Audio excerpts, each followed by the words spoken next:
where someone has like light going. It's like daylight or something, I think. Yeah, I have daylight going.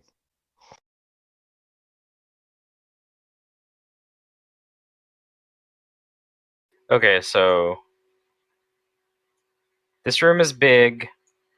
There's a lot of space down, like all these things like wind down, and it's deep enough that the daylight doesn't reach.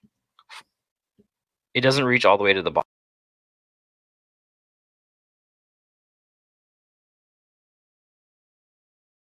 Okay. And we have that creepy Hannibal Lecter monster down below. Yes, there's also a telepathic voice speaking to you.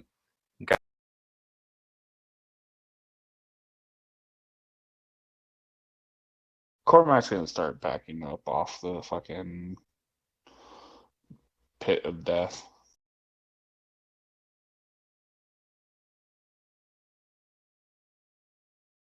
Okay, you do that.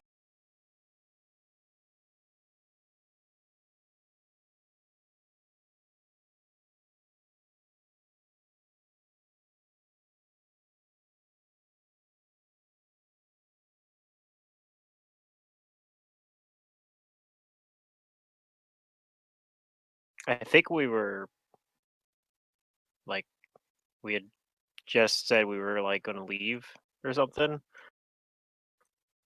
which that guy at the bottom of the pit or whatever didn't seem like he was very happy about it, or like he disagreed with our decision. Yeah. He pretty much said that we can't leave. Yeah. Was what he was saying.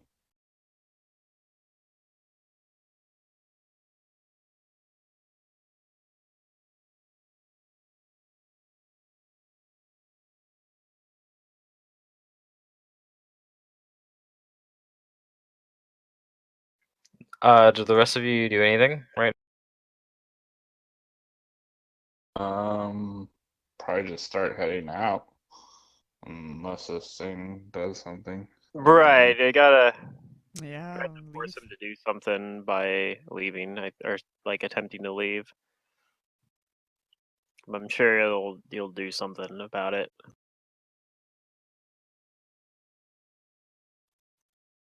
Cormac knows we're eventually gonna have to deal with whatever this is and the things that are downstairs to like try to seal them back up or whatever, but he's not 100% sure if the seals these doors up here or if they're the ones that are down there.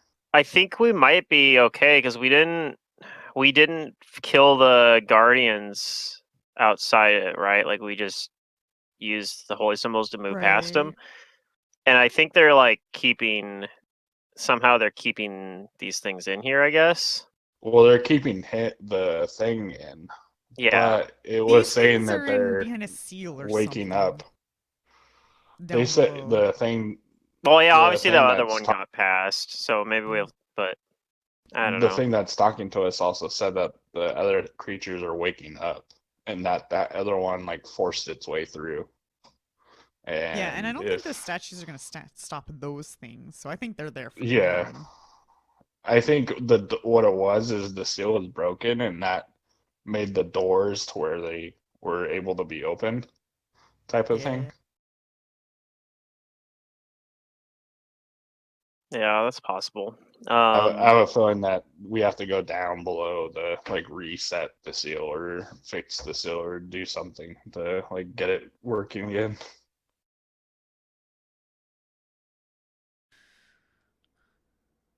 Really?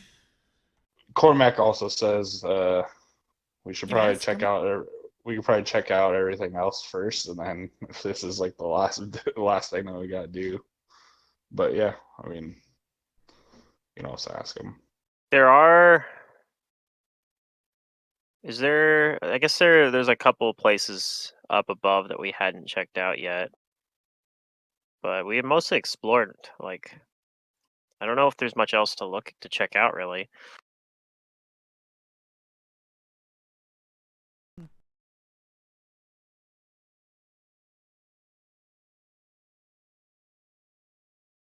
The voice speaks back to you all, and it says, "Well, if you're not going to come down here, then where else do you intend on going?" Lots of places.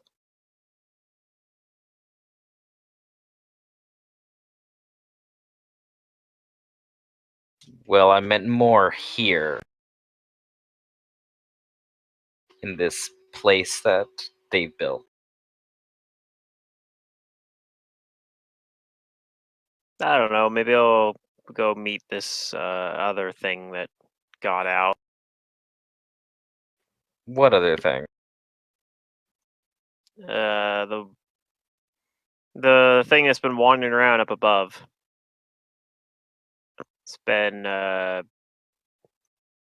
defacing the murals and whatnot up there. Scratching at the walls. Yes. Yeah, very Scratching at the walls, you say? it's very childish vandalism.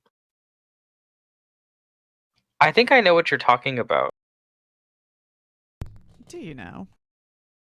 I have used my talents, per se, to look outside of my little prison here.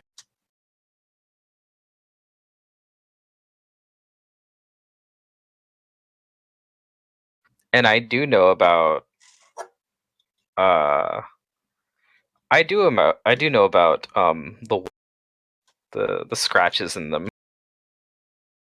I think I know what's been doing that. That's been here for a long time.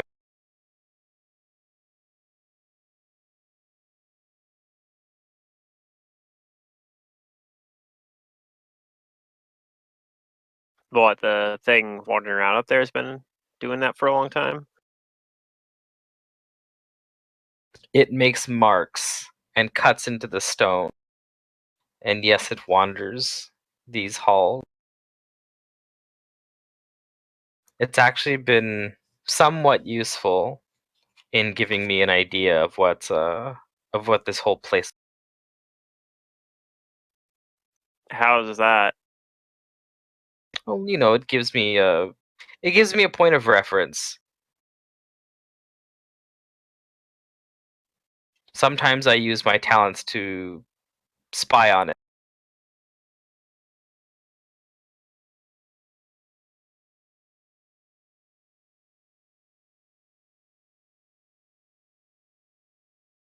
Hmm.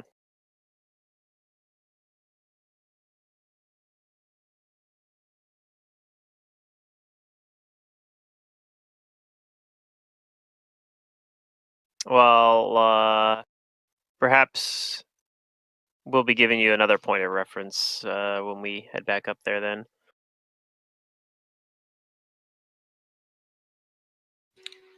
I mean, you could. I typically don't ask. Well, yeah, it wouldn't be spying if you asked.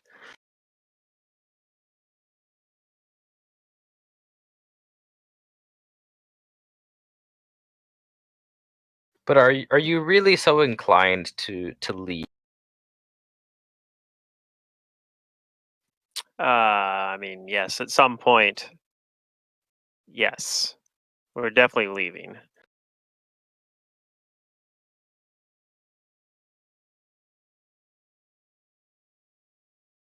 Could you Like do two me of them. one little favor? I've been stuck here and nothing will come and let me out. What a shame. But the ones who put me here, they did make it very easy to undo what they did.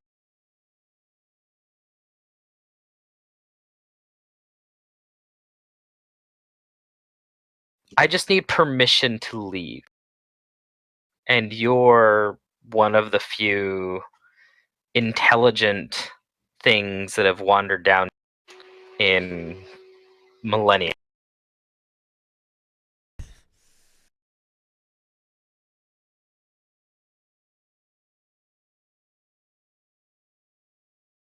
So I'll help you if you help me.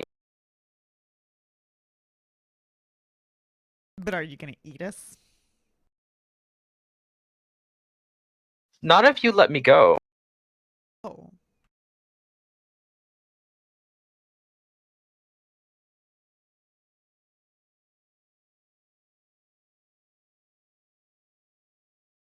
Yeah, it sounds like a terrible idea.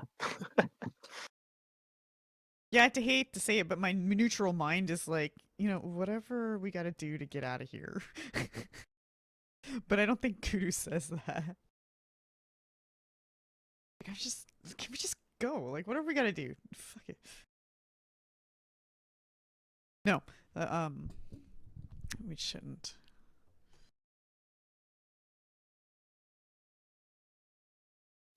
I mean, perhaps if this place was created to keep you here, perhaps there is more information above about why. We can determine from looking at that if keeping you here actually makes sense or not.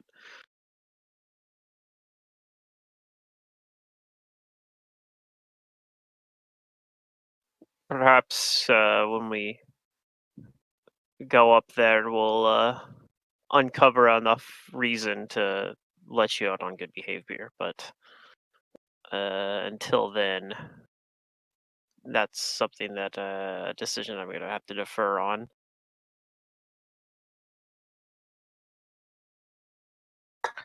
Oh, come now. Isn't the anguish of a poor, hungry soul enough to curry some?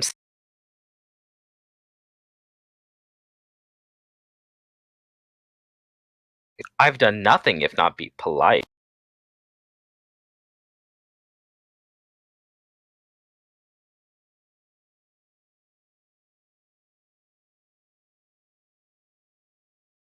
Maybe, but the true side of politeness is being able to maintain it when you have nothing to gain from someone.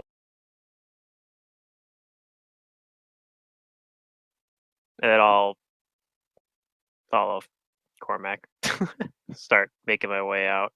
Yes, yes, yes. But Let's go. Well, wait. No. you just like keep walking. I'll kind of like keep my pace pretty slow and like kind of be looking around as I'm moving, expecting him to try something though, or like hopefully expecting to. I don't actually know what You this thing said is something doing. about a name, right? I gave you my name. What can I call any of you? No, no. My name's Didn't I already Wanda. give him? Didn't I already give him my name? Did you? I don't. He kind of called me by my name. Oh, because I think you guys are talking to each other. Yeah, we said some people's names, Okay. but I think it knows Cormac at least. Yep. Oh, he's gonna spy on you wherever you go. I don't know if that's what he does. I'm guessing. I don't know how he knows how to see the monster. Shit, I don't even remember what he said his name was. Did he actually give it His to us? name was the long ass scream. Oh yeah, it was a scream. That's Yeah. right. That's what they say Yeah. when they see me. Right. Yeah, it's exactly right.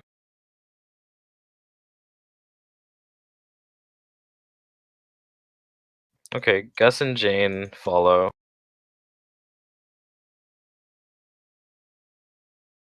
And the voice says to you all again, well, I hope if I see you again, I'm in as good a mood as this one. I can't promise anything, though.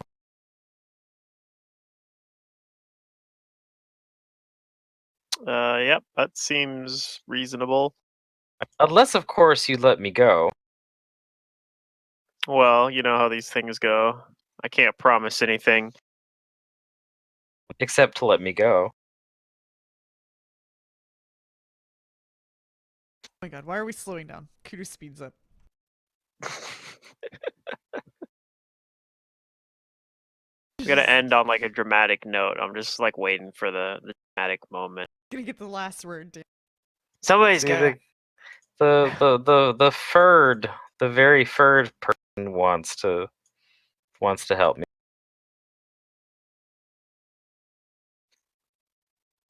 All right. I can tell that they're moving slower than the others. Yeah. That's just how I am. I'm slower.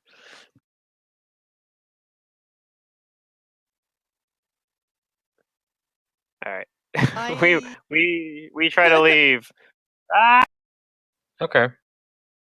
We might have to come back and deal with this guy. This Grab doofus. whatever holy symbol I had before we get to whatever statues. I think I had the holy symbols we used to walk past the. You had them all? Okay. Yeah, I had all three of them. It was Desna, Torag, and Nethys. Nethys. Oh, Yeah. Nethys. Okay. All right. Okay. Well, a seal is weak, and we might need to deal with that. I hold the three symbols up again, and hopefully they let us out. Mhm.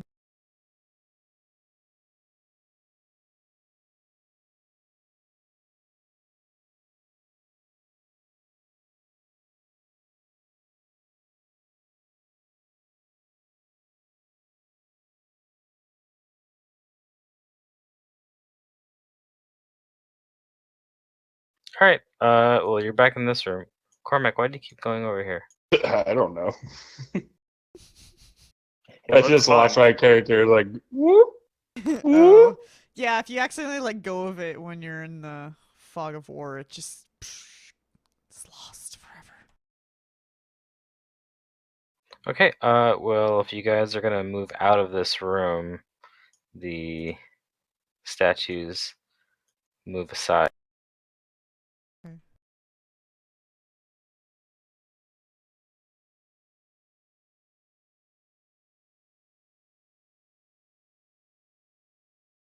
Keep my guard up. I am gonna listen intently. Okay. It's still very quiet.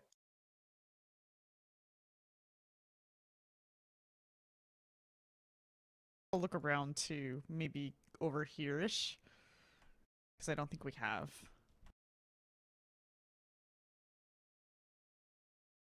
Go that way. Mhm.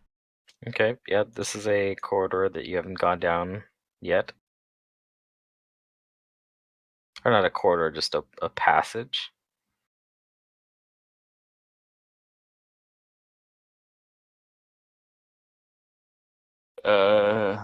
I guess we'll go that way since we haven't gone that way.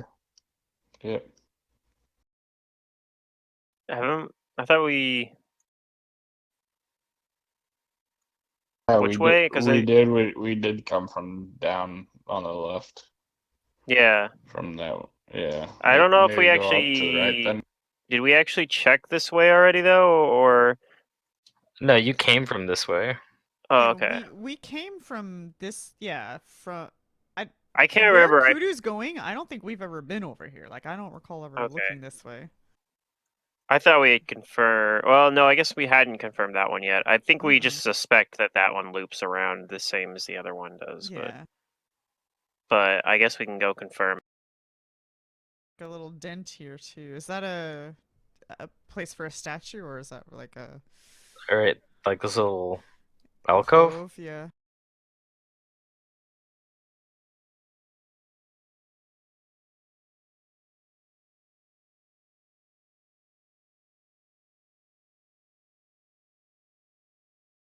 Let's see.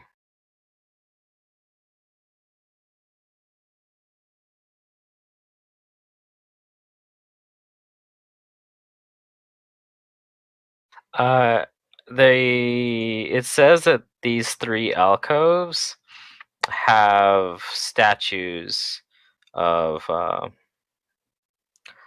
these pincered creatures. They're just not as big. They're like medium-sized ones. Okay. And they're probably not like all magic-y the same way either. Well, they don't seem to respond. Yeah. All right.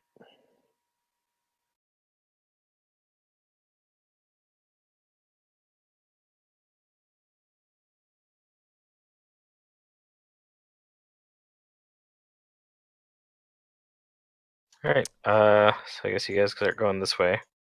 Are we gonna try to find this monster, or what are we gonna do? I mean, it'll probably come try to find us if we sit still long enough. But I'd Yeah. like to find. I mean, if like I said, if this place was here to imprison that thing, then there might be more information about why it was here.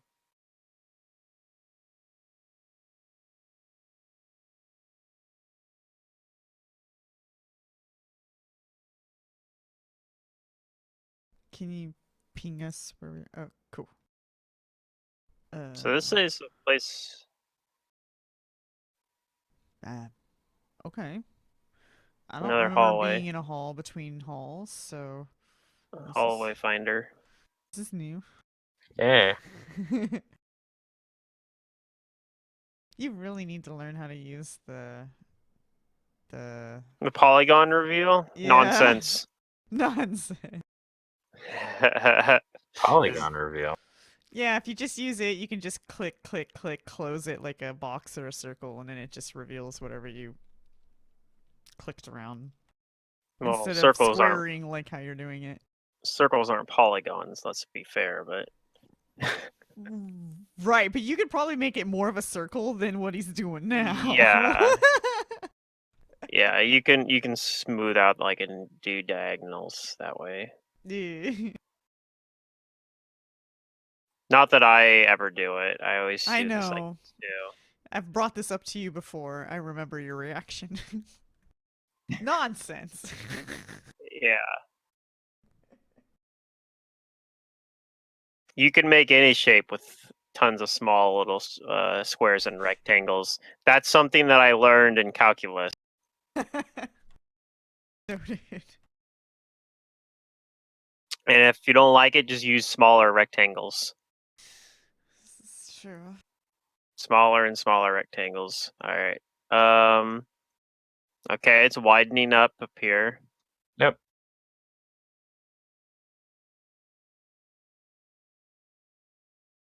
And you are seeing many of the gouge marks and more of the rough, savage carvings here.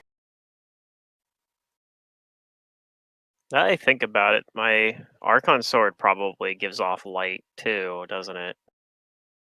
Since it's got Because it's a flaming the sword. flaming sword. Yeah, it does say Maybe a like little magic bit of light, items. Yeah, well, it's like the light spell usually. Like magic item, just a regular magic sword has like a percentage chance of being able to do that, just like giving off light. But I think like a flaming one probably would just do that. It probably gives off the light of like a torch. Yeah. But yeah, daylight spell might still be going, because that thing has a pretty long duration. Yeah, it's definitely still going. It's 10 minutes per level.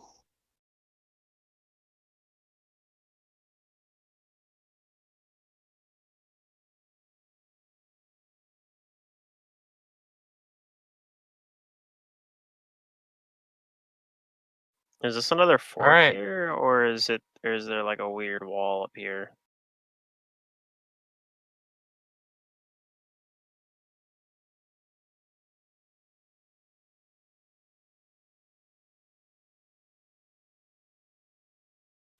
I'm gonna say that this is a whatchamacallit. That there's a wall here. Okay. So this thing loops back around, it looks like, to the fork. Yeah, it does look like there's familiar area here. Did we go down this one last time? I don't even remember. This place just all just connects, it looks like. Yeah, I believe you guys went down this way. It might be time to just go down there because I don't know if we have anything else to discover. However, as you do recognize this area that you've come from before, you all do start to hear not so distant sounds. Alright. There is an echoing sound of metal on stone. Cormac's gonna start casting some spells. He's gonna cast Owl's Wisdom on himself, and let me see,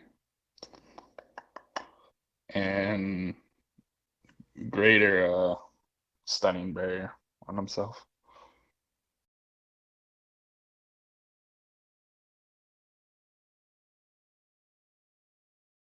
And he'll keep walking.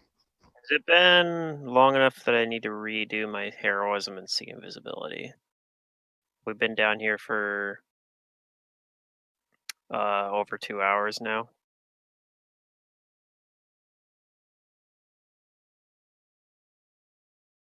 Have you been down here for over 2 hours? Yeah.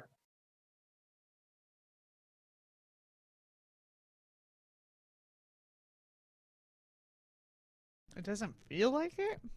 I don't think you have, because you Okay. teleported down here, and it was like actually a off target, so I put you Yeah. here. Which when we went into You this guys place, walked in here, checked it out, and you went over and then I think here. we kind of went straight to here and got past the statues, and we had out. So okay, in that case, I got those buffs already up. Then, I'll cast a shield on myself, since I think we're probably going to run into this thing, and I don't expect he'll be happy to see us. Or maybe he will be, but he won't be happy to see us in a good way.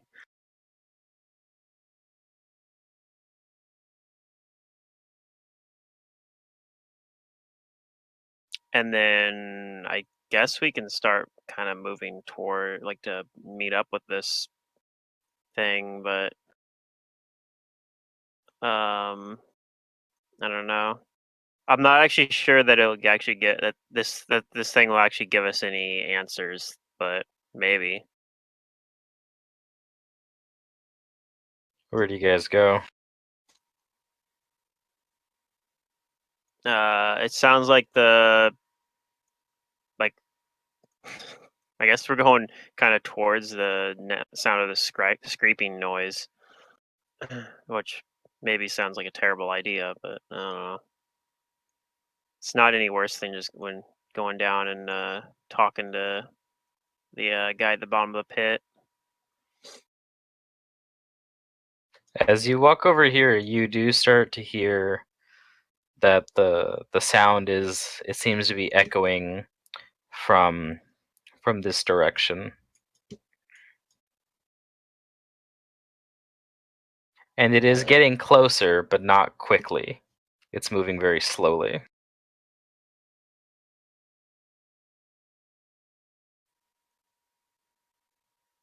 Okay. Oh, we know. And there's about a good like 6 seconds between each time you hear like the metal like scraping or striking the stone. Um, Are we trying to confront it? maybe. That's a good question. I don't know that there's anything else to do, really. I mean, apart, we could go question the Lenguals some more now that we've seen more of this place. But like, maybe we would be able to ask them more pointed questions about what we've seen. Maybe they would know something. But apart from that, is there anything else we can really do other than either go confront this thing or go Leave confront it? the thing at the bottom of the pit, or We'll just deal leave. with the pit and then just leave it. I don't know. It's kind of a guardian down here. It doesn't seem like it can fly. Would have left by now, right? Maybe, I don't know. That's we haven't met this thing, so I don't actually know what his deal is. Mm-hmm. But let's say we dispose of it, we seal the place, but we don't have a way to seal this place, and then some fool comes stumbling in here and just, I don't know, screws everything up.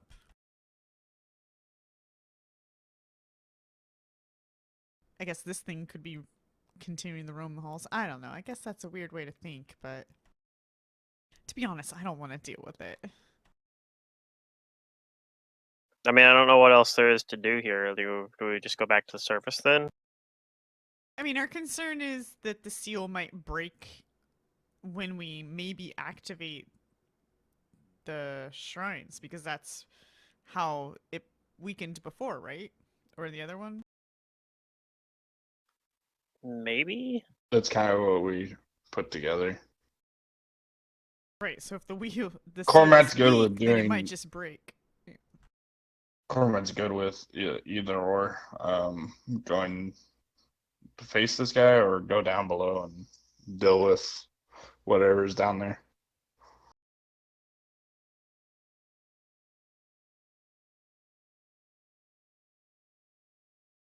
He says, I think our biggest issue is dealing with the seal, so we might have to go down there and face that creature, or if it really wants to help us, maybe it'll help us figure out what we have to do. I don't know.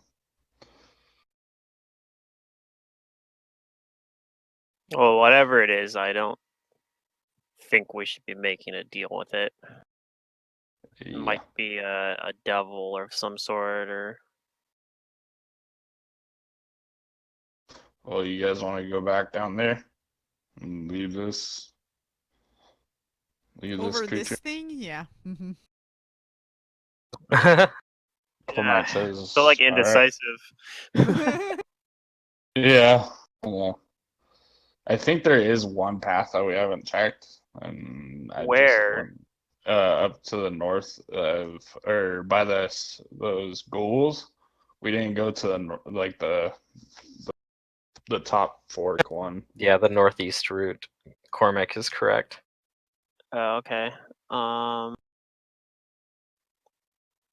Well, we hear the thing coming from the. Like, it sounds like it's coming from that room that had the weird pillars down in that pit where we fought the devourers. So the devourers rather. So I mean, if we just take this fork to the right, that would go a different direction, and we can maybe go. I think that might kind of in a roundabout way be able to get us. I guess we could also just go backwards. Like, we can get to that room pretty easily without going past this thing if you want to do that. I say we do that, and then decide if there's nothing at the end of that, then we'll decide what we like. Probably Okay, just let's go look. go. Okay. I mean, I'd like can to agree to that. find more answers about like what the heck is going on here because I don't really know. I don't really get. Yeah. Okay, so sounds like you guys are going this way. You're on the GM layer, I think, because I don't see where you. No, he pointed. Okay. Yeah, we're going that way. Oh, I pointed up at the top of the map. Okay, I just couldn't see because I'm zoomed in too close somewhere. Yeah, it sounds like you guys are going this way. Yeah, or this way. Either way. Or you guys could go back the way you came. Yeah, this works fine too, though. Like this, we've already gone this way, and it leads. Yeah. They both lead to the same place. That's what it seems. And then we'll get back into the like over here, and then we Right. can go. You guys, yeah. But whichever way you guys go, you hurry And you continue to hear those. You continue to hear those sounds of something marring the stone.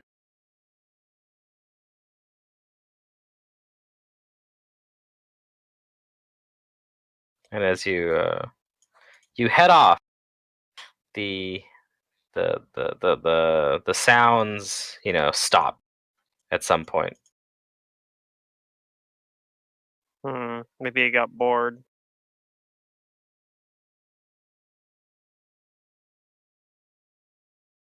And you guys are back here.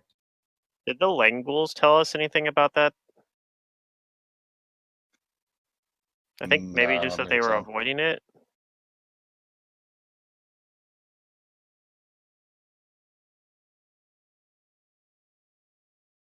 All right, we'll make our way up to the room with the Langles, which is, I think, Going this way. Be like up here and yeah. over here.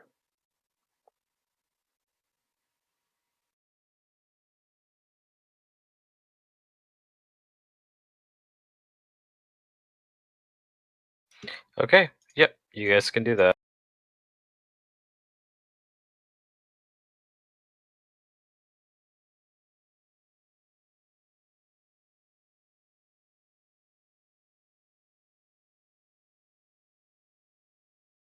And it takes you here.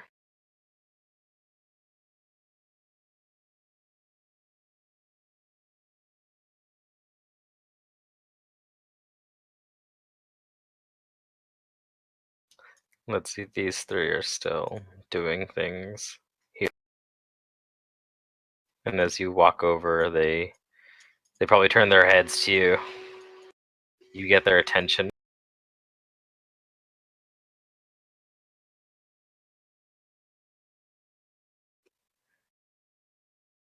But craven as they are, they don't approach you.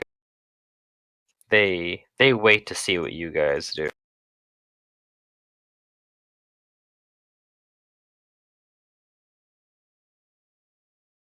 Probably just continue on our way.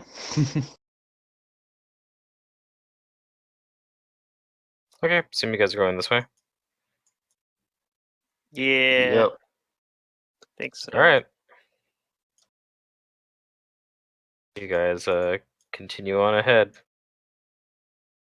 And as you guys pass, once you're out of eye shot, but not out of earshot, you do hear them starting to like say things to each other. In I think the only one who was able to communicate with them was Gus. I think he spoke what they were speaking. Yeah. It was like Necrol. And yeah, Gus will tell you that they're musing to each other how we're still wandering around here alive.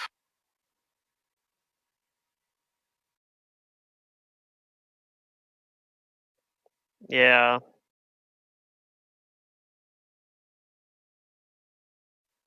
I can kind of understand why they might think that's weird.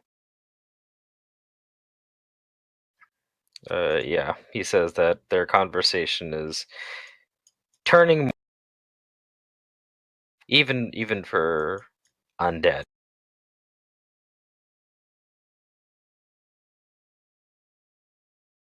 Yeah, I'll see you guys go over here, and there's this path that has not been taken yet. All right, we'll see if there's information down this way. It doesn't. I don't think any of the places we've been have any unaccounted for areas, so I don't think it's gonna loop us back. At least in theory, it might be a dead end, but It might be the lair of the beast.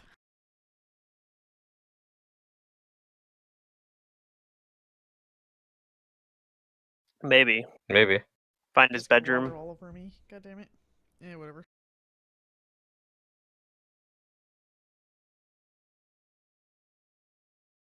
Yeah, his bedroom, or at least his nest, if he made one. I don't know. I think is it a machine? It sounds like it's a machine, or I don't know. I have no A idea. machine. Metal against. I mean, it's gonna take something powerful to scrape walls like this. All right, you guys take some winding tunnels here that wind for a few hundred feet. Oh, fine. Eventually, you come to this room here.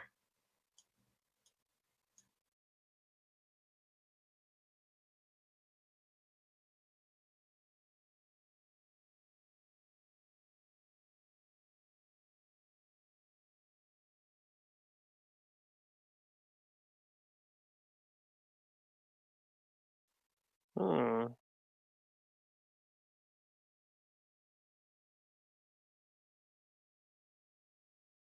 All right, so the walls of this 50-foot tall chamber jut and pivot at jarring angles, and no inscriptions or furnishings remain to suggest what purpose this space once served.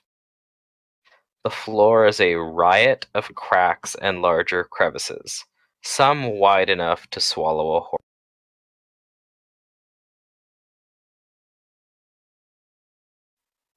I mean, yeah, this one definitely looks like it is.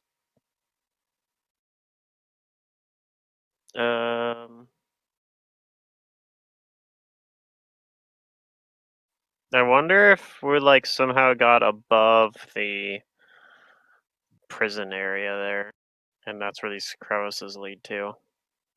Maybe.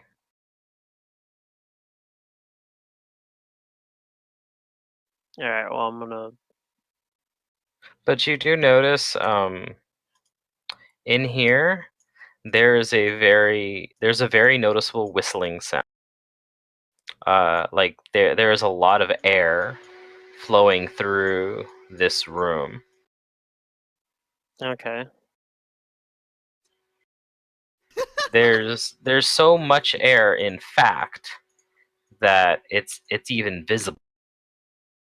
Sorry, I just saw this like brief alert. Roll 20's like problems. Nope, nope, everything's fine. Oh yeah.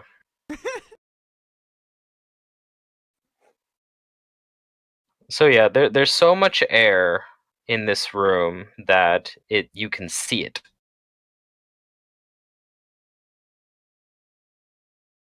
There's these like dark, like visible flurries of air and wind Like, is it moving breezing and dust? blowing about. Okay. Um. Is it just like random like wind leaves or whatever? There's no leaves. What? And how can we see the wind?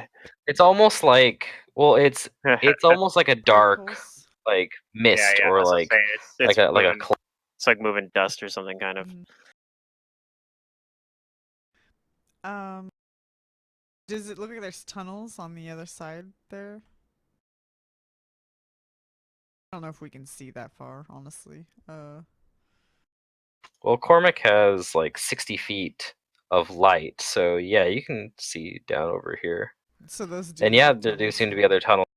What about over to our left? Yeah. I think that'd be our character's right, actually. Well, okay, Mr. Correct. Mr. Right. I'm sorry, I'm a Oh wizard where I shit! am. He would have had something good. Oh, okay, that one's a dead end. Yep. Okay.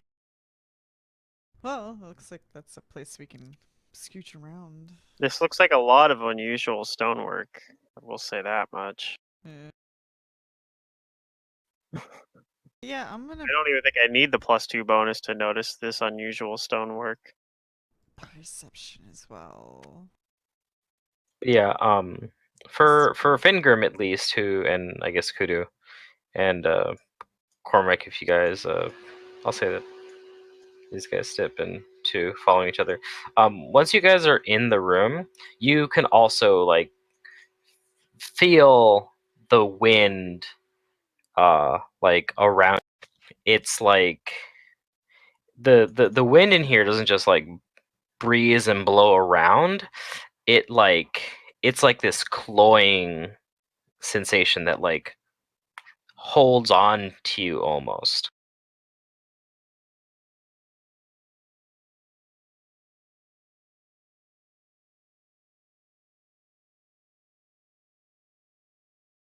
Ugh.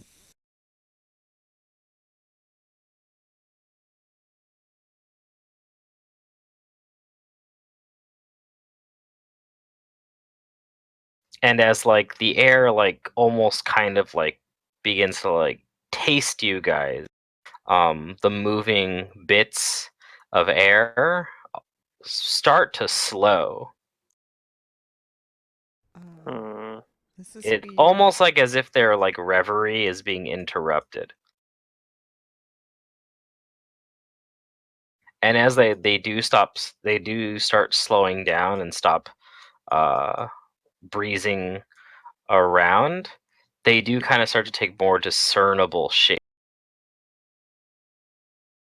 And you guys can almost make out like 3 pairs of very hollow, sunken eyes staring at you. Okay. Well, I have seen visibility, so it's You it's don't not see anything yeah, invisible. it's not an invisible thing. I have a feeling I know what these things are, but Um.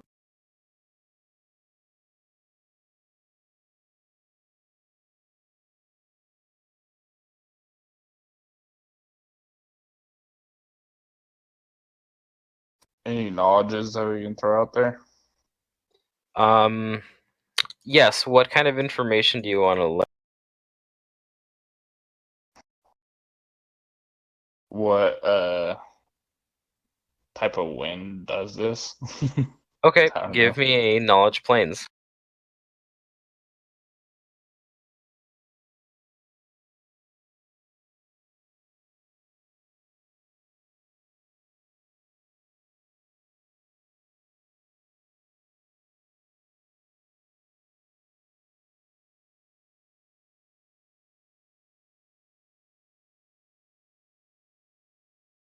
All right, both Cormac and Fingrim know.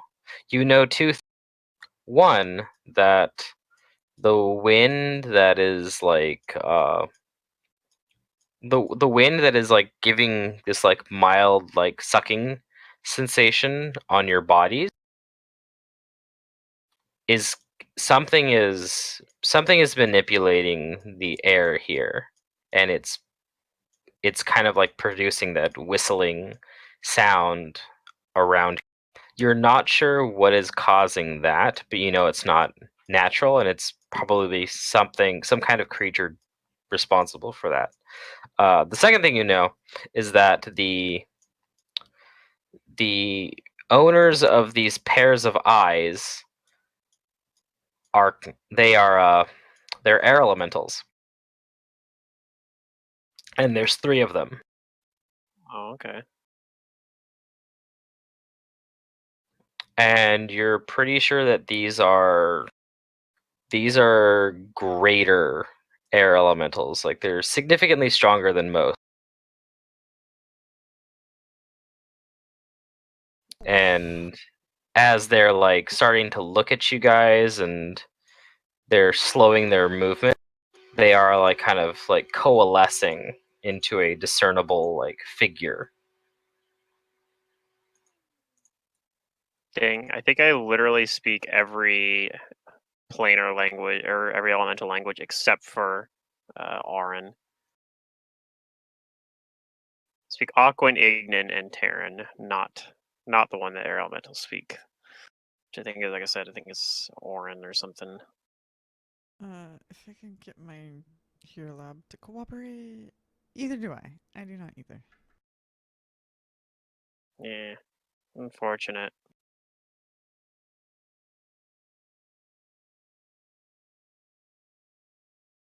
Well, they're not attacking us yet, so that's good. With your knowledges though, you don't think they look very friendly. Yeah. So they're probably about to attack us then.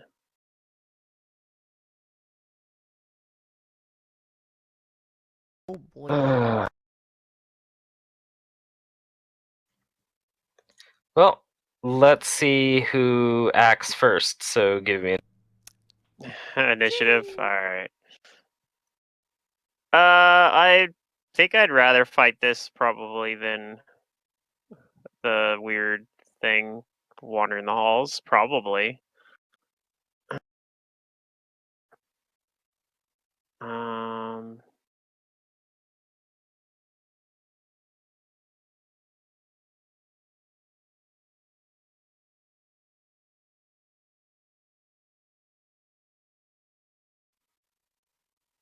Where is the bouton? There it is. Hey, I'm so used to rolling terrible on initiatives. It's weird rolling decent. Not that it matters because my bonus isn't very good. So they might have like a +10 bonus or something anyway.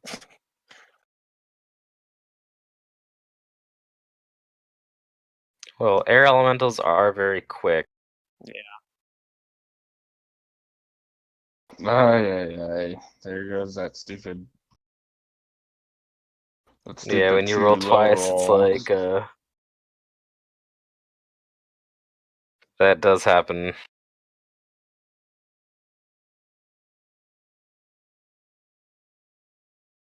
think I do next time. I'm gonna take I'm gonna count 5 seconds before I roll the second one. Oh yeah. Whatever superstition you need, man. Yeah. They'll tell you that it doesn't work that way, but it sure feels like it. Yeah. Fantasy Grounds likes to do opposites a lot. It's like, here's a 1, Oh here's a 20, yeah. here's a 1, here's a 20. Yeah. Actually, Roll20 does that to me a lot too, though. Like whenever on this True. character, I've rolled a lot of like crits, and then the confirm is will be like a 1. Like a 1 or a 2. Yeah. Oh, very often. But Oh yeah, that happens on fantasy I don't have grounds. to worry about crits in this Yeah. case because these are elementals, so they're going to be immune to crits. True. The 21 phenomenon, like yeah, that happens all. Yeah. Mm-hmm.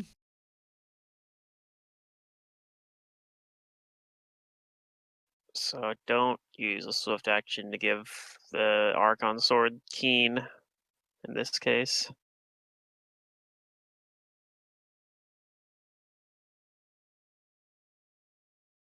I do have that really cool mithril full plate of speed though. Could use that.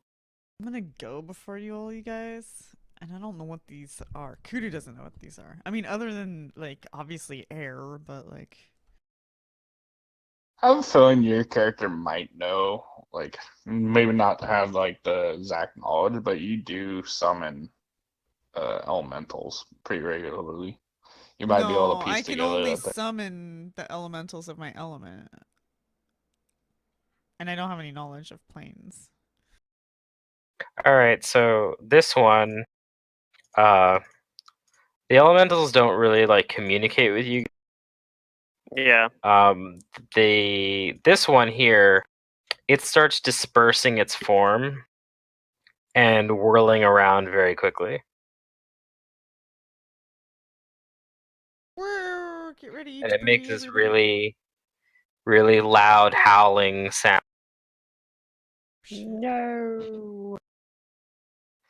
And it whirls over here, and I need Cormac to give me a reflex. And I'm gonna roll one for Gus as well. A reflex save. I'm sure that'll go Is great. its base the size of its body? So it doesn't get Jane? It doesn't Yeah. get Jane. Okay. Whew, at least that. Yeah, Okay, one of them's gonna come and grab so us. both of you guys are caught in this creature's whirlwind. Curses. Yay. Or you can punch it while you're in there. Yeah, what that means is you are restricted from moving while you're stuck in it, and it deals its Yeah. slam damage. You'll have to do concentration probably to cast while on it too. Oh yeah, if you want to cast, I think there's a rule. Maybe. It can't. It can't grab me. I forgot I have freedom of movement active right Oh, now. you It's all my freely spells that I marked and fall I out of did. it. I cast it when I first came down here. So Okay, it works in this then I guess situation? it doesn't pick you up, basically. So you maybe shift squares or something. Maybe you're not under it anymore. I don't know how that works, but I'll just move my guy to 5 foot.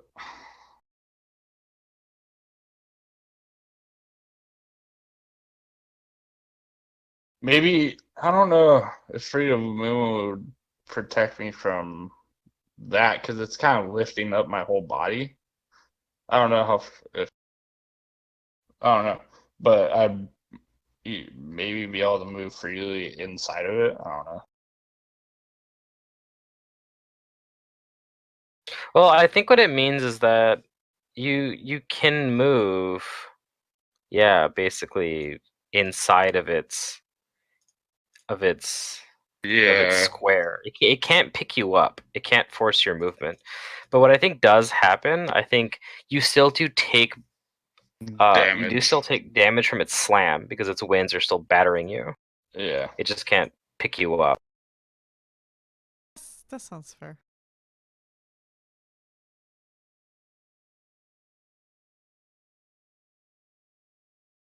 Okay. So you and Gus take 15 points of damage.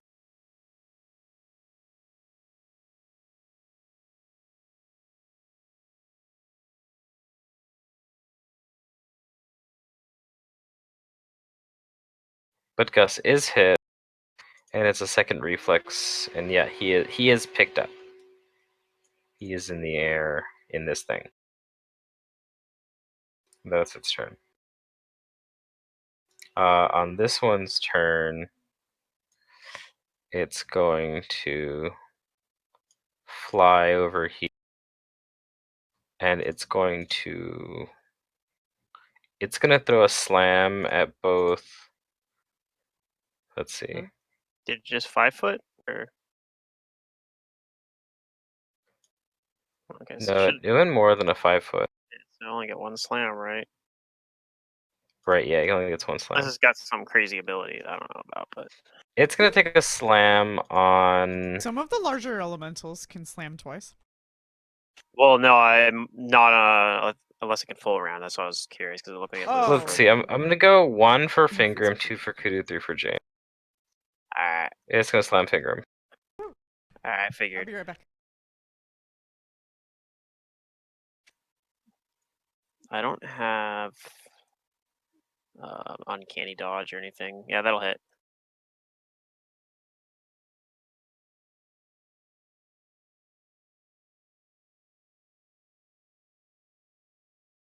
It slams you for 11. Alright. And now it's Kudu.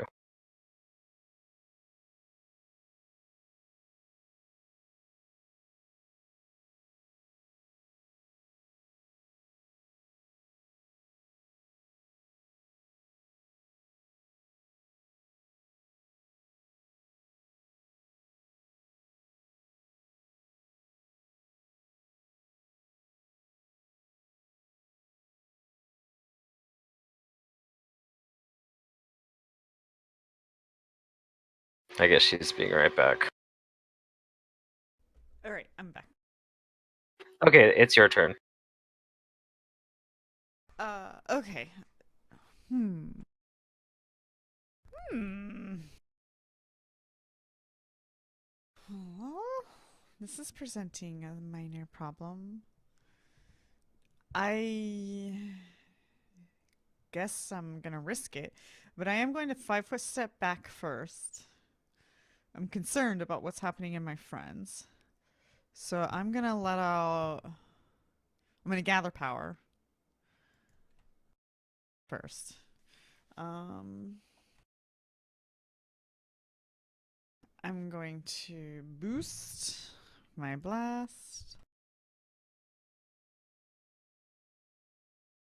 Actually, I'm not gonna gather power at all. I'm just gonna boost the blast and take the burn.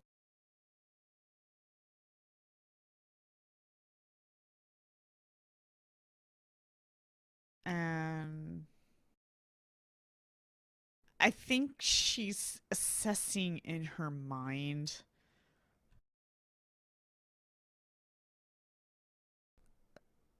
like whether or not cold's gonna harm these. And so she doesn't really know. But they're really big and it would be really easy to hit them. So I'm gonna try my touch cold blast first. Okay.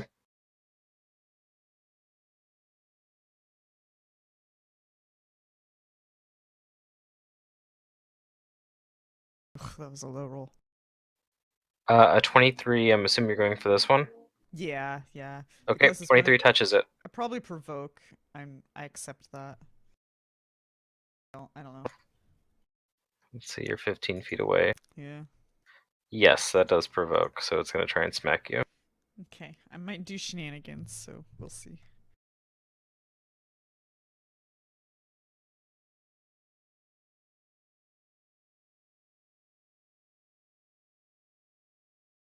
Does a 36 hit you? Yeah.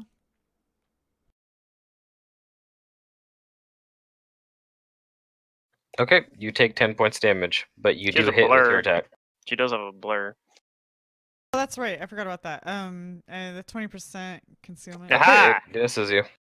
That blur has been so valuable for like. I It feel is like pretty they good. miss more than 20% with your blur for some reason. It's like the opposite of when I have a blur effect. Oh well. Okay, so I'll do the damage then. Probably just confirmation bias or something though. Okay, and that looks like it's cold damage, so it does hurt it. Okay. It doesn't seem to resist any of it. Nope. Okay. I just wasn't sure if throwing Scree at wind was going to do anything, so I want to start with this. Yeah. It's been a while since you've been able to use the cold attack. I feel like you've been doing the physical one a lot more. Well, lately. the physical one does more damage, but like this is a touch, so it's like, oh, big things touch, you know. Oh. Well, Fingrim and Cormac would probably be able to tell you, since they know that these are elementals, that elementals are particularly resistant to physical attacks because their bodies are they're corporeal, but they're made up of just Yeah, the cold actually is probably better than trying to. yeah. They don't have enough of a corporeal body that it's easy to hurt like flesh. Yeah. They have like DR dash. Yeah. Like unavoidable, like unmitigatable DR. Okay, so Gus gets picked up, and Jane here is like getting sandwiched between them. She's gonna pull out Red Destiny and attack this one that could.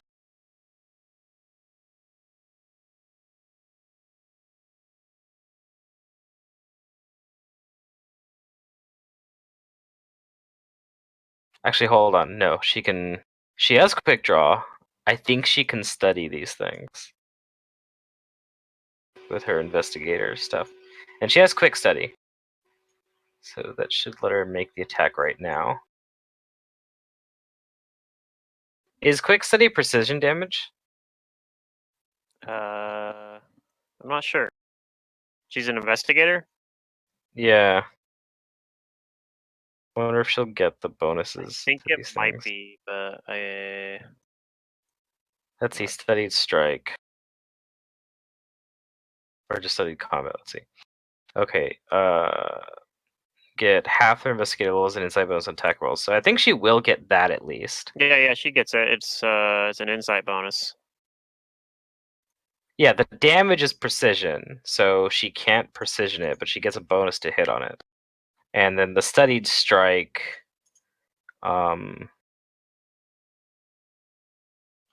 yeah, so she doesn't get the studied strike damage, but she will get a bonus to hit, which is something. It's like a +2 bonus.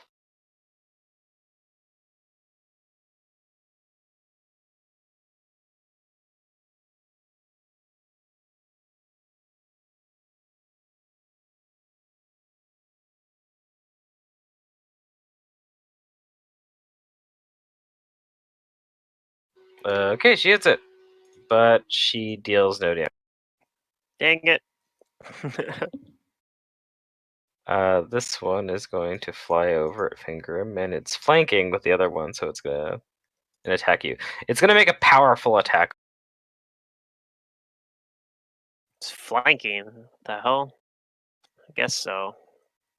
Yep, through here. Yeah. Technically. It's Yep, probably that's a gonna flank. hit Stupid big thing. because yeah, it's probably gonna hit because still flat-footed.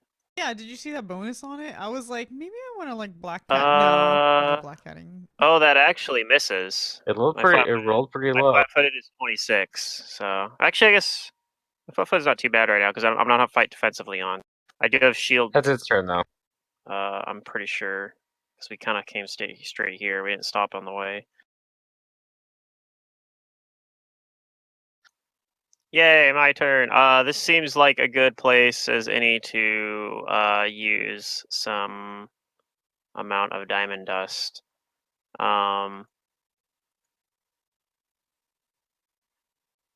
So I'm going to use some of the diamond dust that I have on me and heroic components to get 150 gold worth of diamond dust and use I'm going to attempt to cast Stone Skin. I'm going to do it as part of a spell combat to give myself some bonuses. But before I do, I'm going to use a swift action as well to enhance my weapon with some extra properties. And I know that these have like physical DR, so I think I'm just going to overload my weapon with like elemental damages. Okay. So I'm going to increase the enhancement bonus to a plus, all the way up to a +5. And then I'll give it, I'll give it some cold, and I think I'm not sure if these. Do I know if these have any elemental resistances? Like, are they immune to You lightning? know that they actually have no elemental resistances. Oh, Even okay. though they're air elementals, they are not resistant to or immune to lightning. Okay, so I'm gonna give it increase the enhancement bonus, and I'm gonna give it acid damage and electricity damage on top of the fire damage it already has. So it has like 3 different elemental types, and I'm gonna start with the attack first, and I just want to see if I want to take a penalty to the attack to.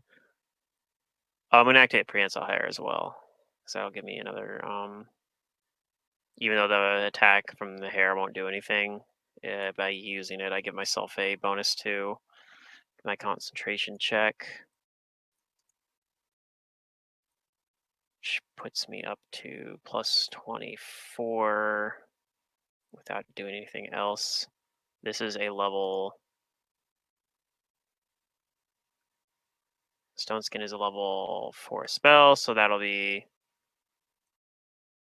plus. Okay, yeah, I'm gonna auto succeed on that already, so I don't need to take any penalties. Okay, cool. We're all set then.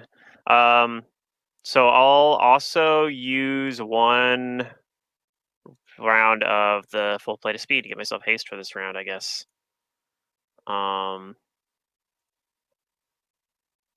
And I'm gonna fight defensively. I make myself very well. Do I need to fight defensively? I don't think I need to fight defensively. I got the stone skin going, so I'm not gonna fight defensively. And I'm gonna hit the one that's already damaged. All right. Okay. So sorry, that was a lot of setup, but here goes.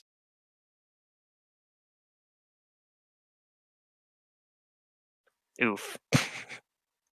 that's A about it. 24. Yeah, that's my first attack. Unfortunately, that does not hit. Okay, well I got another one of those. That one's probably more likely to hit. That does hit. Which one are you attacking? The one that's already damaged. Oh. I technically maybe. Well, no. I don't think Go I ahead would and have roll had it. a flank, but they're immune to flanks anyway, so it doesn't matter. So I'll roll the physical damage first, which probably doesn't do very much, Yeah, that does almost and nothing. then 3d6 of elemental damage, fire, acid, and lightning damage. I think is what I said, right? That does do damage. Okay. And then I have one more.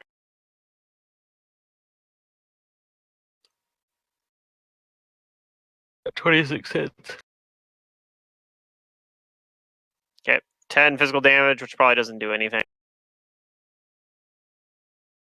and 10 more elemental damage. And I have a prehensile hair attack, but I'm not going to roll it because it does 1d3 plus 4 damage, which is not going to do anything. Okay. So that's my turn. Might do it if I cast like elemental touch or something. Gus is gonna do that one thing he did before. He's gonna give his weapon a +3 bonus, and he is going to attack this creature. The one that's got him whirlwinded. Yeah.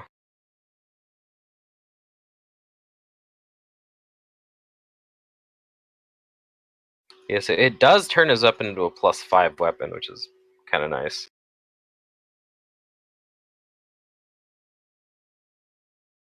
And I think he gave it the... No, it was just a +5 weapon.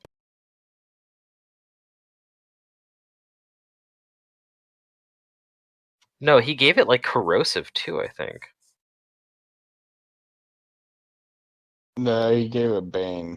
He Oh, was it baned Bane? it against Yeah. those. He baned it against Okay. those Maybe like that's earth why it's a golems or +5 grave weapon. golems. Okay, so Yeah. here's what he's gonna do. He's going to... He's gonna give it corrosive burst. Yeah.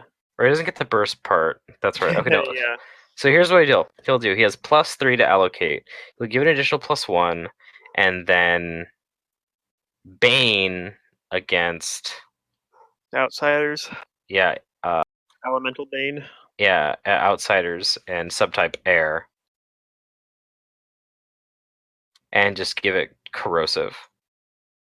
I think that's a +3 bonus, right? +1 corrosive Bane.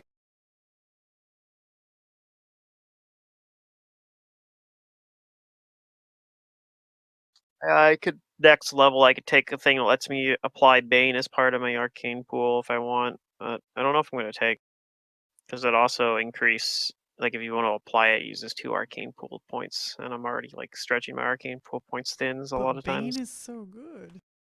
I know, but there's so many good level 15 powers because I can get like the Quicken one, for example, too. Like it's an Arcana I can take, but I can take like Quicken spell, which lets me quicken any spell I want, like once a day.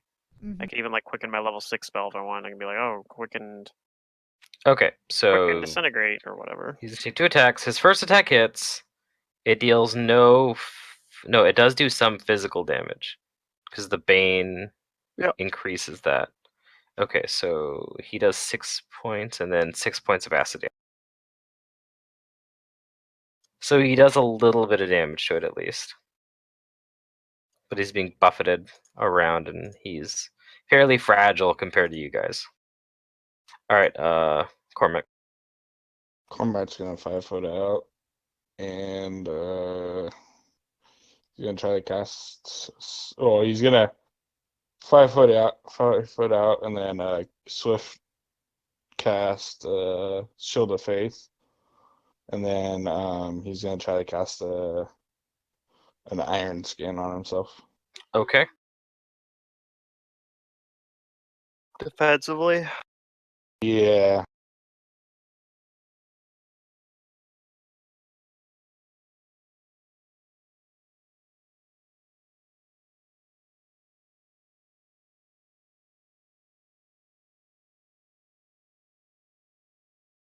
Oof. That spell doesn't go Aww. off. Well, we have a plus 13 to Yeah, concentration checks. I'm negative level. Oh right now. yeah, I forgot. Wah, wah. That doesn't go off, but I have Shield of Faith going. Okay. Okay, Uh-oh. so at the end of the round, there is something else. Oh. So Alright. the Hopefully it's lots of wind, the air that is palpable on your guys's, it starts.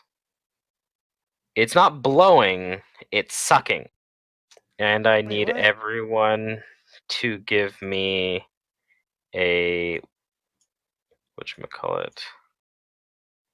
I need everyone, I guess, except Cormac and Gus, because Cormac he has freedom of movement on him, and Gus They're is in a busy. whirlwind.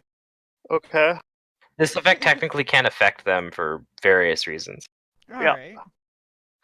but I need Jane, Kudu, and Fingrim to give me a fortitude. Oh, fortitude save. Fortitude. Do I have anything I can It's pull? a pretty low roll, pull out so I of- might get hit by it. Nothing? Nothing? I got nothing I can use? Shoot. Okay, fine. Wait. If it's an aberration, I get a bonus. Me too, but I don't think it's an aberration. Fortitude's my best saves. I don't know, I'm worried. Ugh, it did roll 4. Yeah, I know. I had the same thing. I was like, "Oh, that's my best save," but then I rolled a It's 7. the best So, save, not campaign. yeah. Your best save is your worst save in this campaign. Yeah, Jane rolled pretty terribly too. Kuda's been pretty, notorious for saving all games. Okay, so I Yeah. know some of you guys have plus bonuses. Uh, this is an aberration causing this effect. So, mine's what is your 24 then. saves with those bonuses? 24, It's a +2, yeah, so 21. 22. Okay, well, this is rough because unfortunately that's still not the DC. Yeah. So it gets all three of you guys.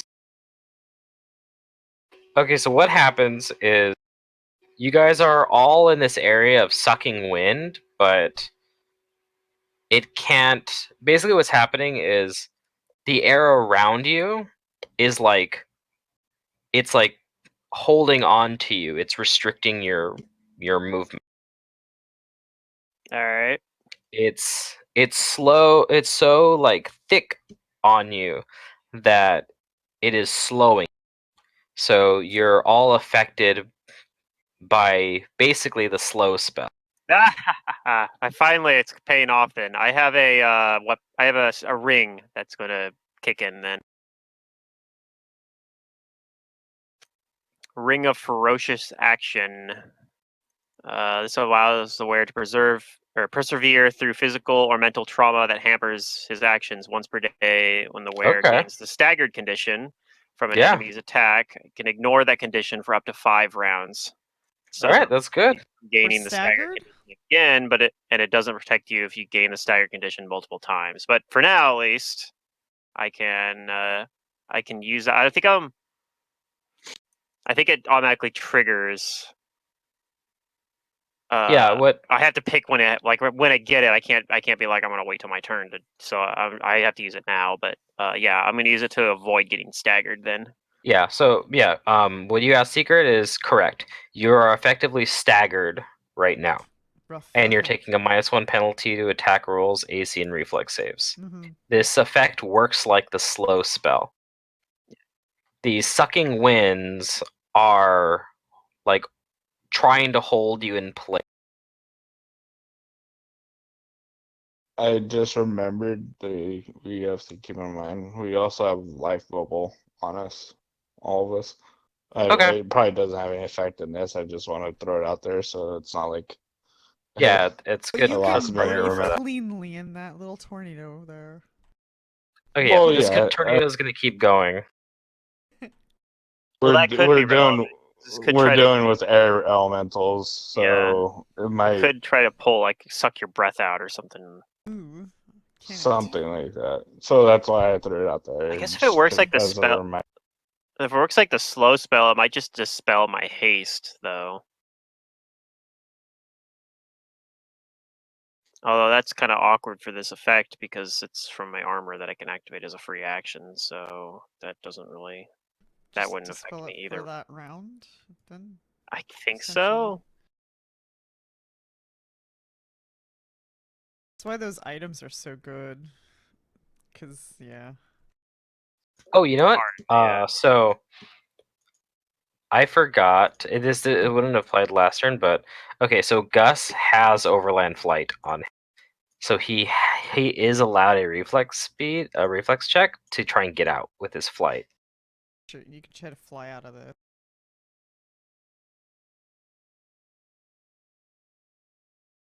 That's not enough, but he's trying to get out. I don't think this would do the counter dispel because he said it just works like haste. I don't think it actually would. I don't think it's actually haste, so I don't imagine it's. I guess this isn't actually like a spell that's hitting you. Yeah, you're using two things that aren't like the spells that are like supernatural abilities almost. Well, I think the armor one does work. Like it actually is the spell basically, but Okay, so he takes some damage. He has to take damage maybe not. automatically each I guess turn, worded similarly. I don't know. and it moves over here to Fingram, Cormac, who will give me another reflex save to try and avoid the damage from its slam. I know it can't pick you up, but it's still going to try and do damage to you.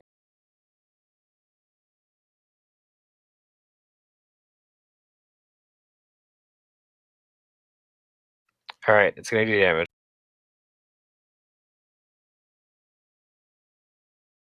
Uh, 14. This one 4. this one's gonna move. 5. It's gonna take a 5 and move closer to Kudu because it wants to hurt you now. It's gonna try and power attack you twice.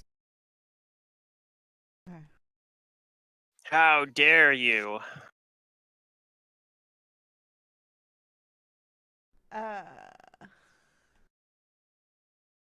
Wait, let me look at my sheet. Those might miss. 19 probably does. At the very Yeah, the least. 19 misses. The 27 might miss concealment. Concealment. So it's concealment now. Yeah.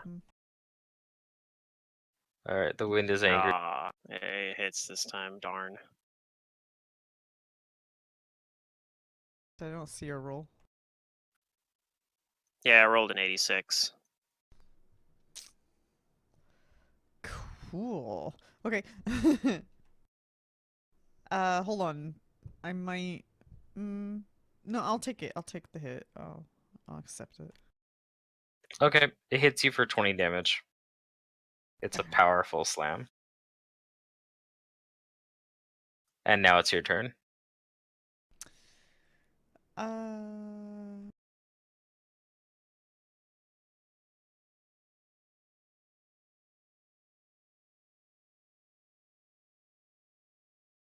Okay.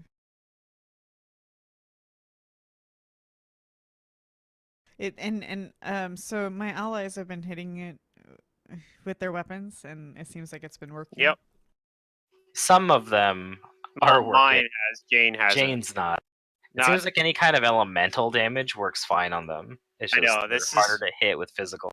I know this might be hard to hear, but yeah, Jane's attacks are not working. I mean, is that because she's just missing, or she's just...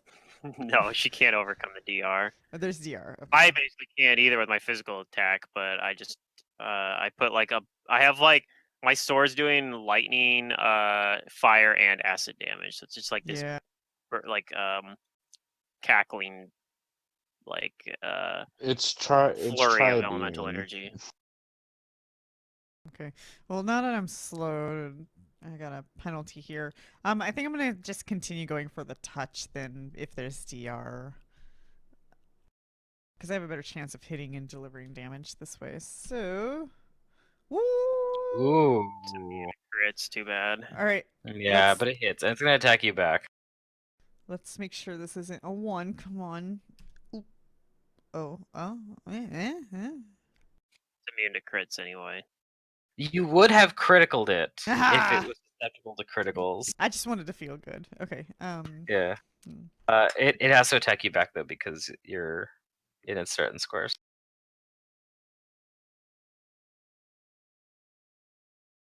All right, you hit each other. It Oh. takes 43, which is probably more damage than what it's gonna do to you. It's power attacking this round, I guess. Yeah, so it's gonna hurt a little bit, Hmm. but nothing that you can't handle. I should be fine.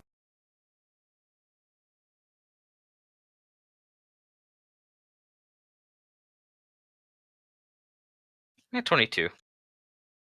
Okay. And it's looking pretty bad. It's like Losing its dispersed. form. Yeah. All right, Jane. Try it again. She's gonna quickly study combat, and she's gonna hit it twice. Can she even damage it? I don't know. I don't think her damage roll is even high enough. Dang. Like, even on a max roll. Let's find out.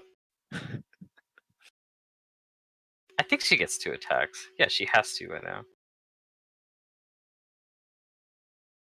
Oh, nope. Yeah. She doesn't do damage to it, even on a a max. max. Yeah. Take a 5-foot step back. This thing is gonna attack Fingrim. It's gonna power attack you 2 times with flanking. Alright.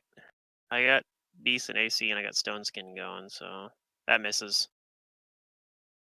That also misses. Why did I cast Alright. Stone Skin? It's awful. Silly It's your reason turn. for me.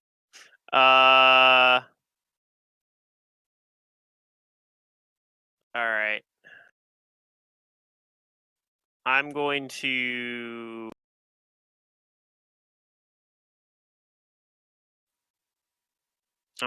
do spell combat, and I'm gonna cast Vampiric Touch. And I'll start off.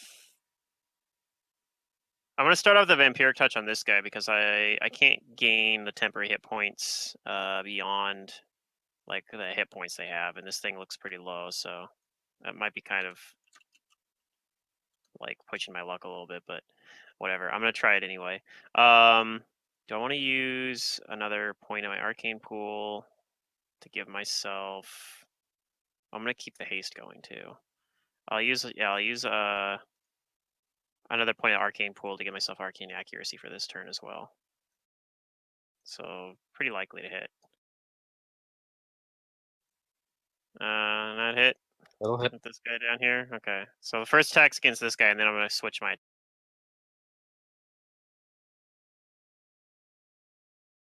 So physical damage I do not very much, but a little bit of physical damage. I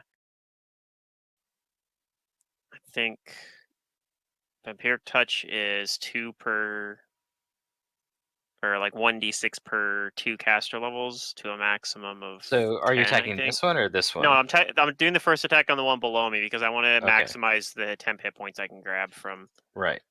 it. So I'm gonna switch targets after the first attack.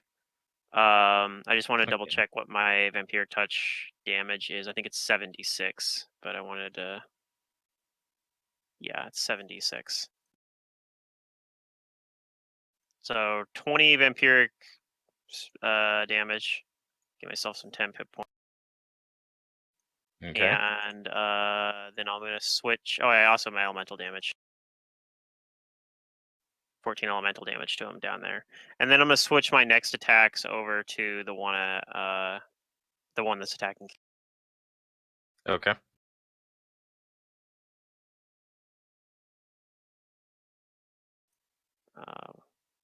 26, right?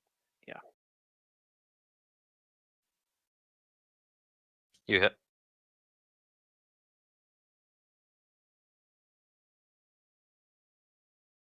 Okay. So maybe I should have kept rolling them separate, but it looks like I was fine actually. Minus the 10 for the physical damage doesn't go through.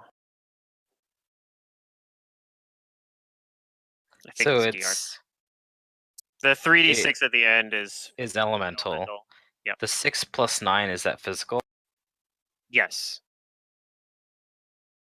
Okay, so it takes a little bit from the physical damage and then all of the elemental Um, Okay. That is good enough to bring it down. okay, well then I'll switch my attention back to this guy then. 35. 35 hits.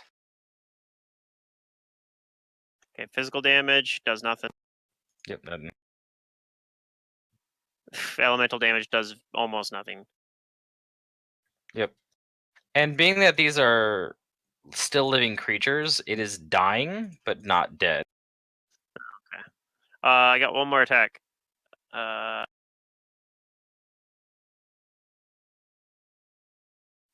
30. Does that hit? Yes.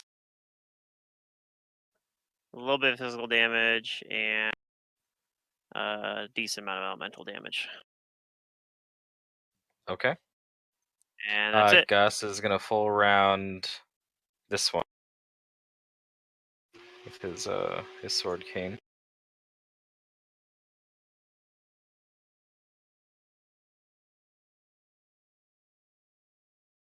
The first attack hits, and he does some physical damage.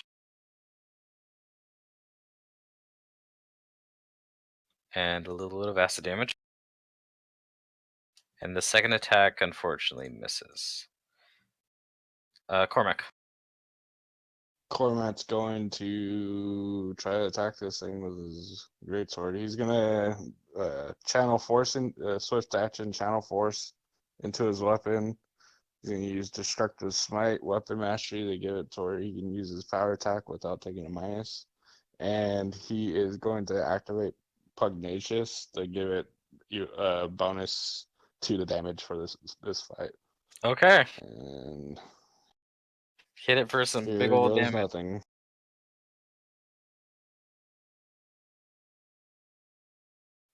He's the melee kudu. That hits, and that does damage. Some damage. Nice. And so 7 of that is force. So 7 of its force. yeah. Okay. So yeah, it takes all the force damage. All right. Is that your attack? Yep. And might. He's just gonna stay in there. Okay. So the sucking winds are still going. Now, Fingram, are you unable to be affected No, by? I'll have to make the save again. It Okay. says it specifically says I can be like doesn't protect me from like another application of it. So if it's still going, I'll just roll another fort save. Okay, so yeah, I need Fingrim, Kudu, and Jane to give me another fort save. Now, I know that Kudu and Jane are both already. All right, I'll put that +2 bonus in as well since I know it's relevant here.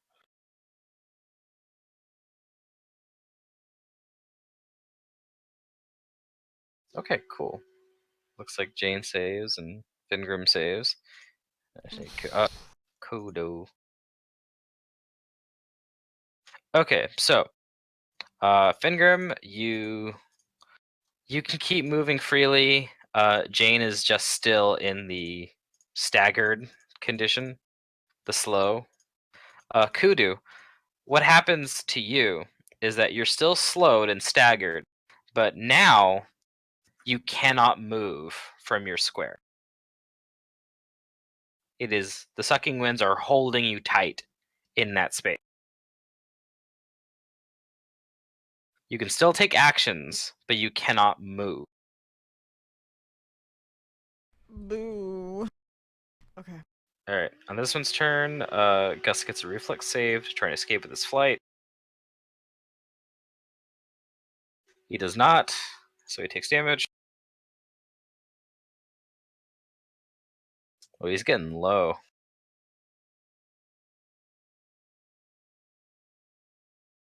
And it's gonna Cormac, give me a reflex save because it's gonna try to batter you with its.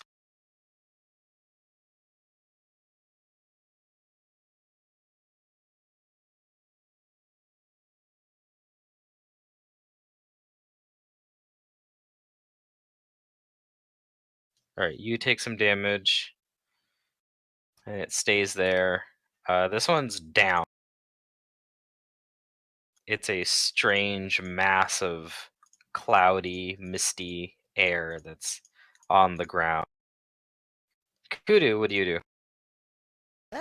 Okay, well, so I can't move, and I guess I'm still in the staggered situation. Yeah, you still have so I the slow can't effect full on. round.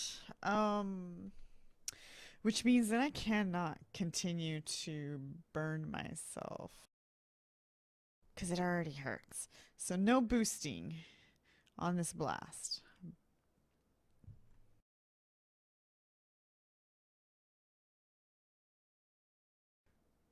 Um,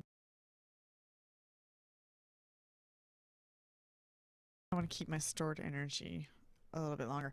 All right. So and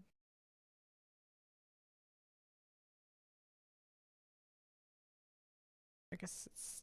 Yeah, I'm gonna. Oh, I guess I don't get my point blank either because I am. I needed to 5-foot step to get that point blank. So. Boo. Okay. Well. Yeah, I still rolled good. All right, you hit it. Roll the damage.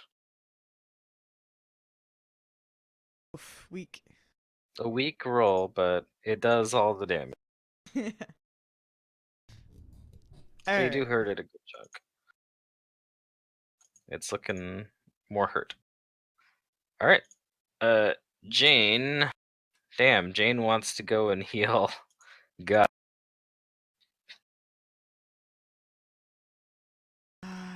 Don't go in there, Jane. Just, uh, she's in the I'm Jane and channel. I can't do anything. Yeah, it's a rough life being Jane sometimes. I don't even think she has channel. No, she Not doesn't. like a I normal wonder paladin. I wonder what my channel ray would do since I'm in the creature. Would it? I don't even. It'd Channel Ray provoke. would just it'd provoke, but you could still shoot it at people. Yeah.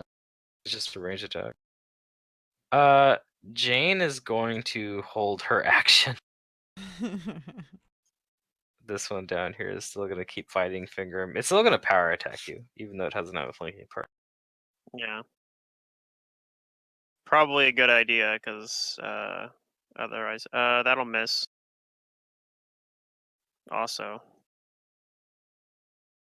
Dang. Alright, that's its turn. I cast the Stone Skin because I was like, ooh, these things seem like they're right at the kind of creatures that they'd be really good against, but then I haven't been hit since I cast it. Oh well, Stone Skin lasts a long time. You have too much EC. Yep. It's a good problem to have. And the Alright, Stone dude. Skins last for 2 hours. I guess I will continue my haste effect. I don't think I actually need to use Arcane Accuracy here, though. Especially if I don't spell combat. Although I might want to spell combat because I might want to go over and help. I don't know. I don't know if you guys need help with that one over there. Okay, I'm gonna cast Shocking Grasp. Alright. And try to see if I can burst this thing down. So I'm doing that as a spell combat. I'm I'm not gonna use arcane accuracy though. I think I can hit these guys pretty reasonably with the amount of attacks I have, and I don't really want to use all of my arcane pool points in like one combat. So first attack. That'll hit. Okay, 11 physical damage. And then it's going to be like 8d6 of elemental damage, mostly lightning. So the first 6 of this is lightning damage. Okay.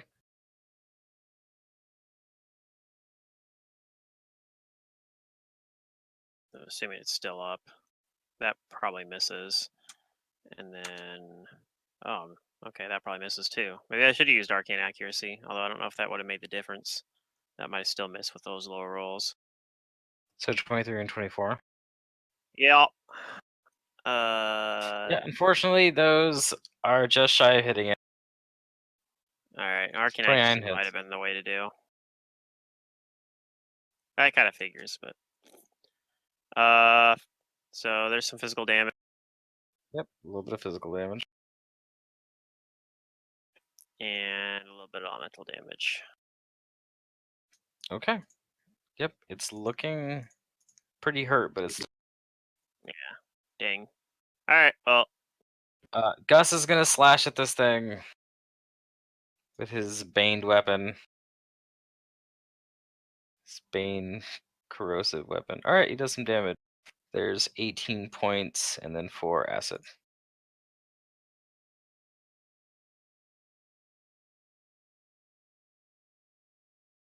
I love it now that Gus can melee thing. yeah.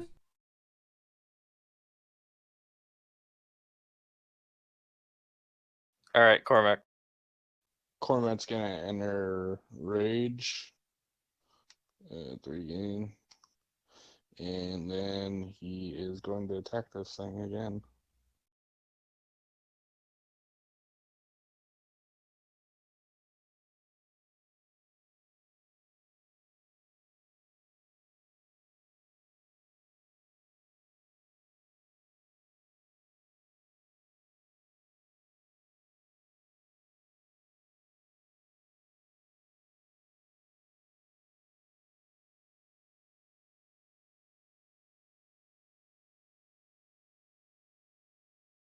Ooh, that's some good damage right there.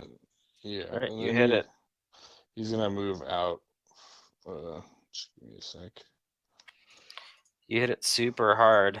It almost goes down, but it's not quite there yet. He moves to there. Okay. It can't attack you because it's in whirlwind form, so you just... Alright. Alright, Fingrim, Kudu, and Jane, give me fortitude saves again. The sucking winds can... Pretty sure it slams like normal while in whirlwind. They take. I don't think it does. Take the continued slam damage each round while they're in whirlwind. Right, but I don't think they can take on like attack opportunities, is what he's saying. Oh, not attack of opportunities. Yeah, no. a creature in whirlwind form cannot make its normal attacks and does not threaten the area around. God, my rolls have been Yeah. awful. For its saves, at least. Probably staggered again now. Okay, Well, is that 25 without the plus versus That is aberration? with That's the with plus the 2. aberrations. Okay. What about Kudu? Okay, Eh? and that's Eh? also you guys rolled the same thing. Yeah. It's funny. So Jane is still only slowed. Kudu.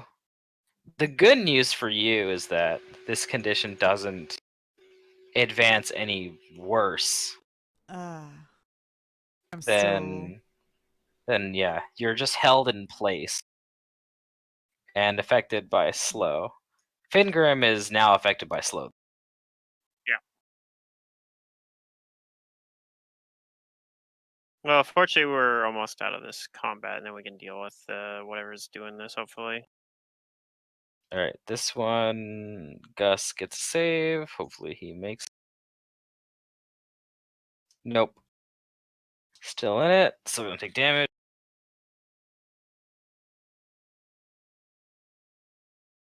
He's still up by a little. And it's gonna move over Cormac again. So give me that.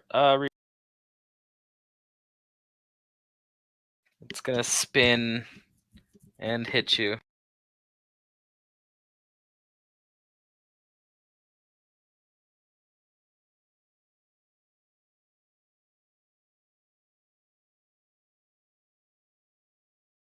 You take some damage. That one's down. Kudu. I think you can still reach it.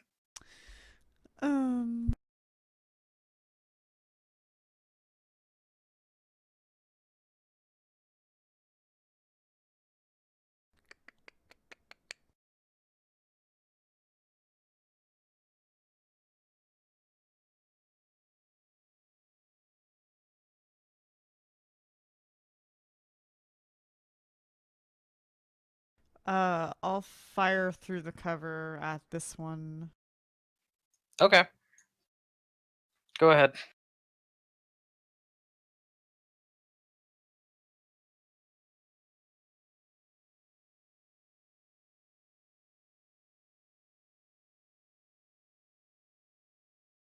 Oh, that'll hit. Even with cover. And this one takes enough damage to just die. Not a summon. Yep, it dies. Okay. Jane is going to staggeredly move towards the whirlwind with Gusset, but that's all she could do.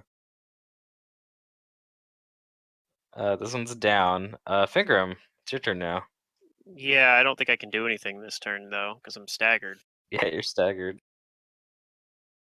Well, can't you like zip over here with like a lightning thingy? I could storm step. I can't spell combat with it though, so it would only do the storm step part of it. In which case I could use any range spell though. But I don't really have very many range spells, which is the main issue here.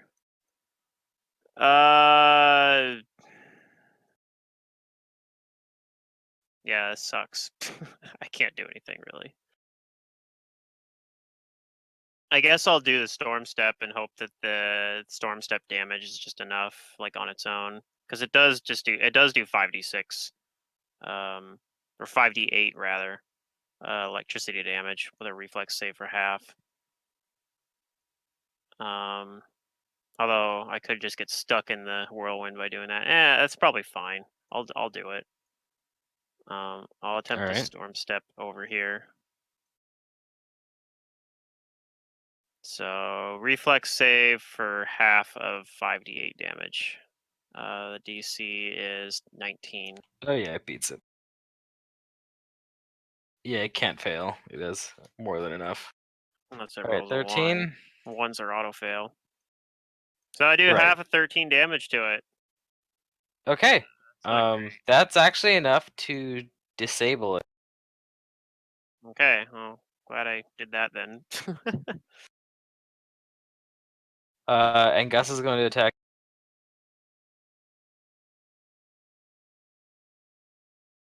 You've brought it down low enough for Gus to finish it off.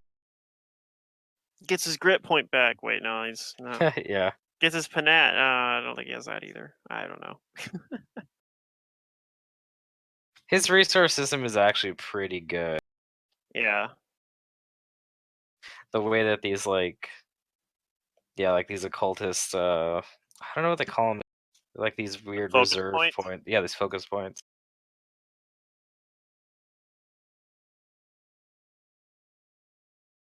I like that there's just passive effects you get for like storing them like in a certain combination.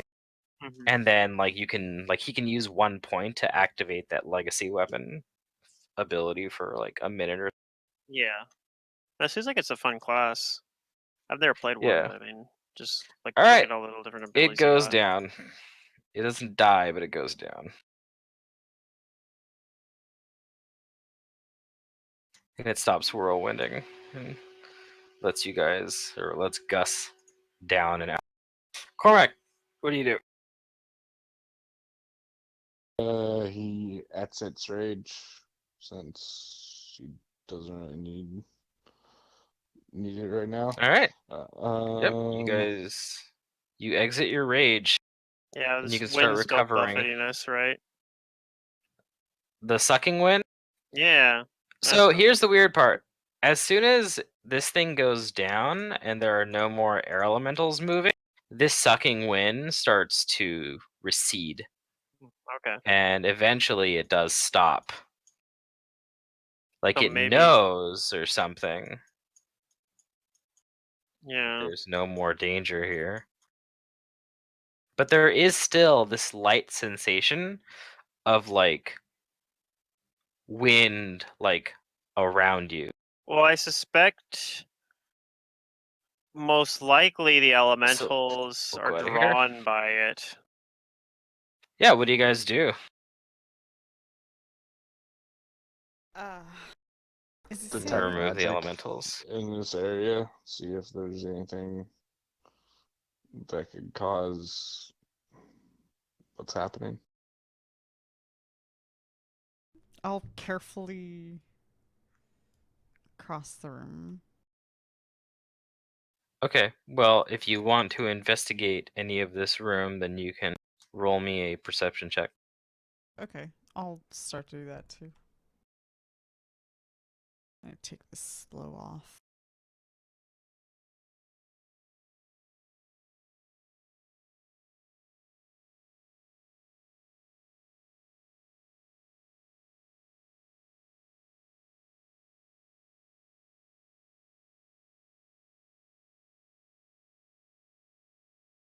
Okie dokie. 32 is pretty good. 29 is good. 31 is also good. But I think Cormac is the one who gets the most result. So all of you are pretty sure that when this wind was like sucked, you're pretty sure that it's coming from this central fissure. These other ones are like you could like step into them and maybe slide down like 20 feet before it becomes like too tight for you to fall down any further. But this one here in the middle, it's way deeper than the others. And it looks like you could fall like 60 feet, like hit another little like plateau down there, and then fall further.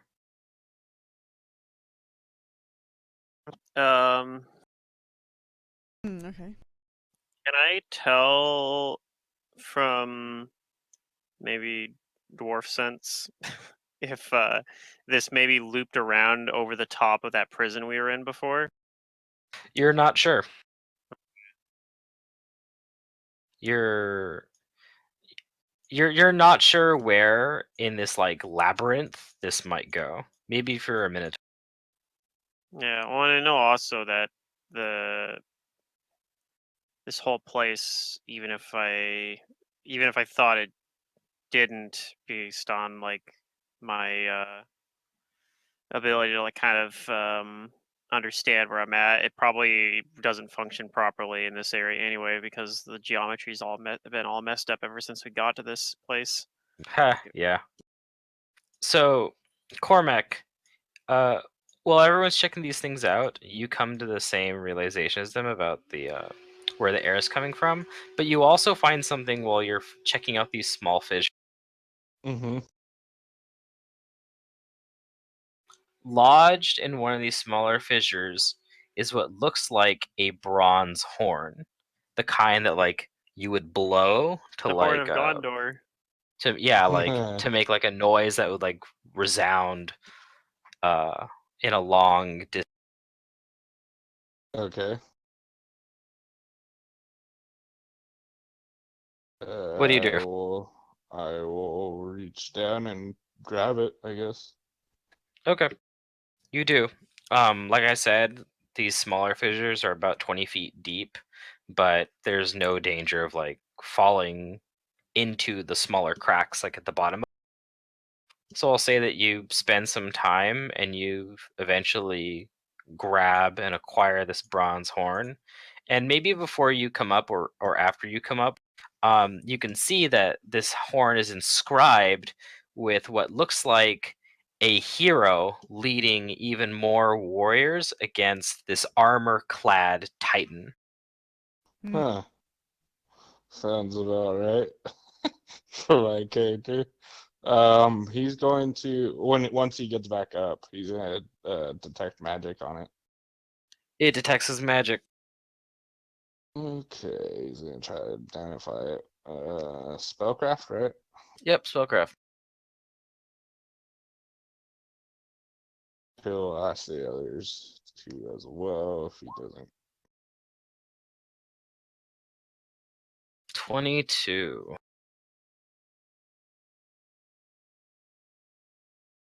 If he can't identify it, he'll ask one of the other two Yeah, casters. I can probably do it, or Gus could with his psychic reading thing. Yeah, that thing is like one of the best abilities. It just makes things so much more convenient. Yeah, you gotta be careful though because you can randomly get hit by cursed items. So and it doesn't Yeah, identify it doesn't those. detect curses. It specifically does not detect them. Whereas having All it right, really Cormac. spellcraft With that does. spellcraft check, you are actually not sure what this thing does. Its abilities elude you. Okay. Hey, if he hands it to me, I can identify it. Probably. Yeah, Cormac will hand it to him. It's like I fail. Oh no, it's a mythic level artifact. Ah, what the hell's it doing down here? Okay. Hey, Fingram, you study it for a bit. And you do know that this bronze horn is actually a very powerful. It It's is the a horn very of God. powerful magical item. I was right. So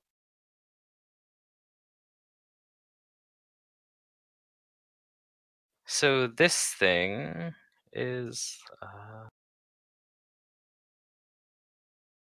let's see. I said what it's made of, right? Is it bronze? Yeah, you said it was bronze. Okay, cool. So you learn that it has a command word, and that when you speak the command word and blow the horn, this thing calls upon a number of warriors to fight for the person who summoned them. Ah, it's like someone's like Valkyries or whatever. The Valhalla horn or whatever. Hmm. This horn Okay. can be blown for this effect once every 7 days, so once a week. Okay, that's cool. You also know that the warriors that this horn summons are particularly strong. hmm, All right. You know who I think we should give this to? who? Jane. Okay. Yeah. Yeah. She can Yeah, blow I a can see horn. that. No joke. It actually, she's like the perfect person to have it to. Like we just tell her, hey, like Jane, blow the horn. if we're in like really really bad danger, we can be like Jane, blow the horn of Gondor, and Yeah, that's true. like she's like the perfect person to do it because a lot of times she's not very effective in combat anyway, so we won't feel bad about her taking a turn off most of the time to do it. Yeah, that So works out. yeah, So, Fingrim, you know that the warriors summoned by this horn are more powerful than what you would expect, but you don't know how powerful. Unless, does anybody with ranks in knowledge history look at the horn, Uh, particularly the scene that it depicts? Cormac will. I don't All have right, no Cormac.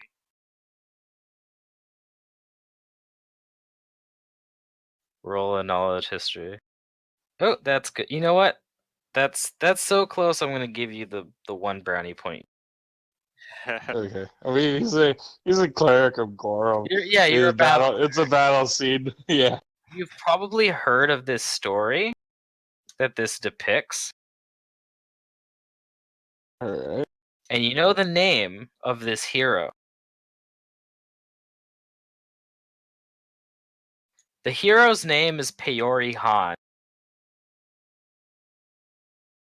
and he is famed for having felled 15 ancient monsters that plagued Casmer, and that this horn is a prized possession of one of basically this horn is one of his prized possessions, because it was said that no matter where he went, he had a stalwart band of warriors who'd follow him anywhere. It's like Iskander from Fate Zero. Summons up a huge army out of nowhere to come help him out. So here's where pretty this dope. horn differs from others of its kind. This thing functions like a Horn of Valhalla, except instead of summoning barbarians like that one summons, this one summons. You cut out summons what? Sorry, this one summons fighters. Oh, okay. Instead of They're specifically trained instead gonna of blow being up like rage accidentally. maniac. Yeah. This thing summons 2d4 4th level human fighters equipped with Masterwork Chainmail, Masterwork Heavy Steel Shields, Masterwork Throwing Axes, and +1 battle. Why do I sense a big battle coming up?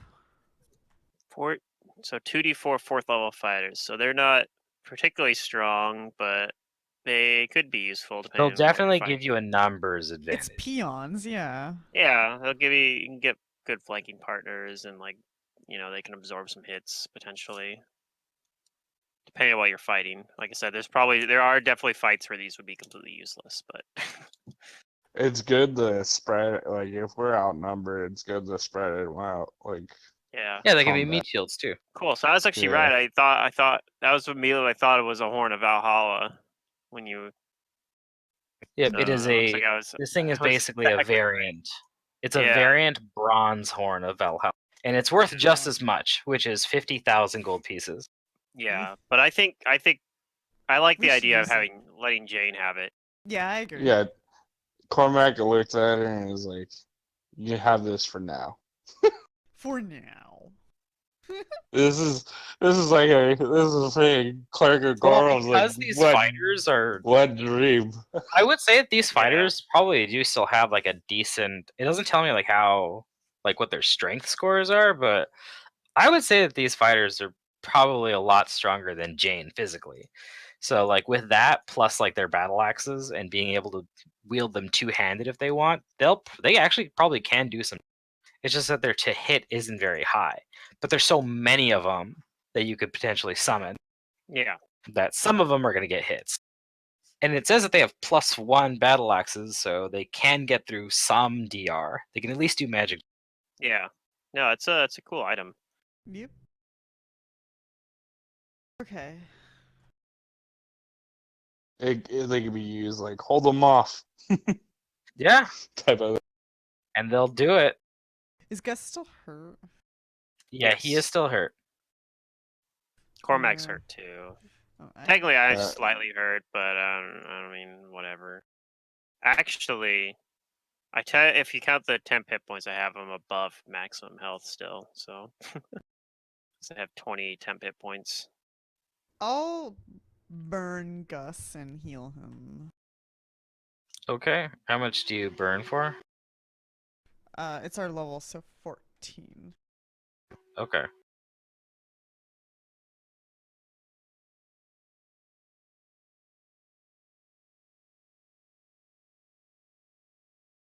Cormac's Takes a gonna little burn. burn a 3rd level spell to heal himself.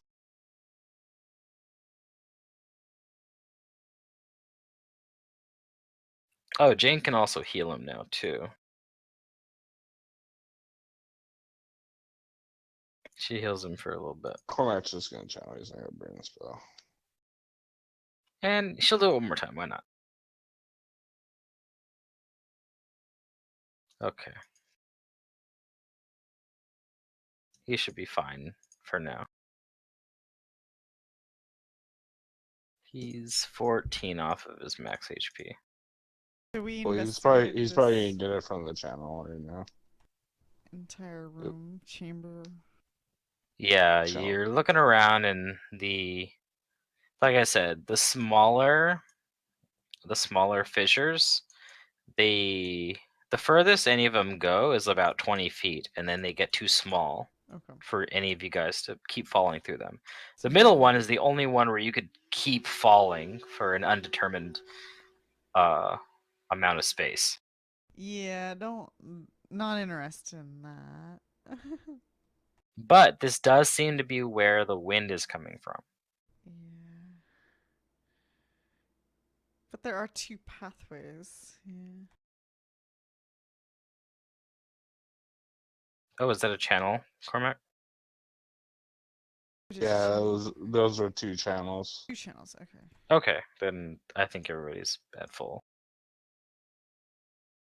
I was gonna burn a spell to heal himself, but I kind of want to save my spells.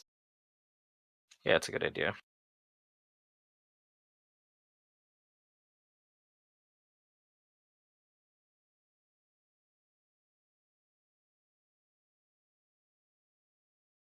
All right, what do you guys do? I don't know. Do we want to go down the little hole there? Figure out where it leads. Do you? No? Not really. No. Okay. Not yet. I mean, yeah, we Maybe. do. We do have those these pathways checked, I guess, but Cormac will start walking over to this one. Let's see Okay. what's down here.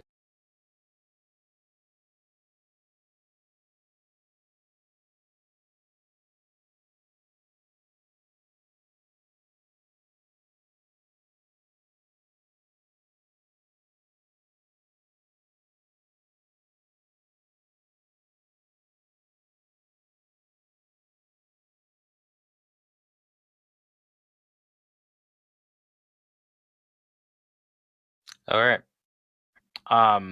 This tunnel winds about 100 feet.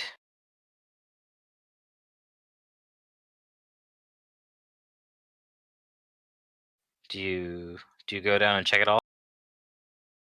Yeah, we'll make sure everybody else is coming with him.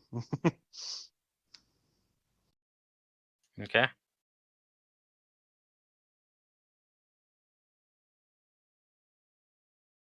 You guys do. You go check it out. But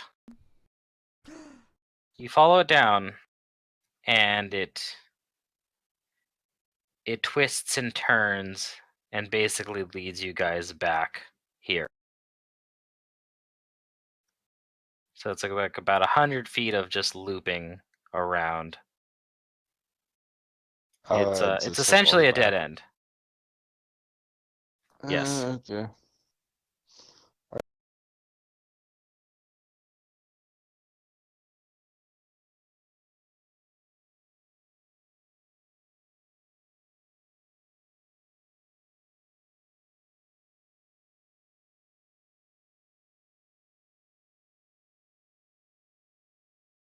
Well, should we go deal with the big creature? well, there's one more. There's one more of these. Do we as well? Right? We Yeah. didn't check the one over here. Yeah, there's just a path right there.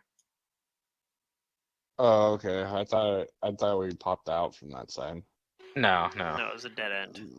Yeah, then we'll go back. We'll go down this Okay. way. You follow this one. It leads you down some more windy paths. And this one also ends in a dead end.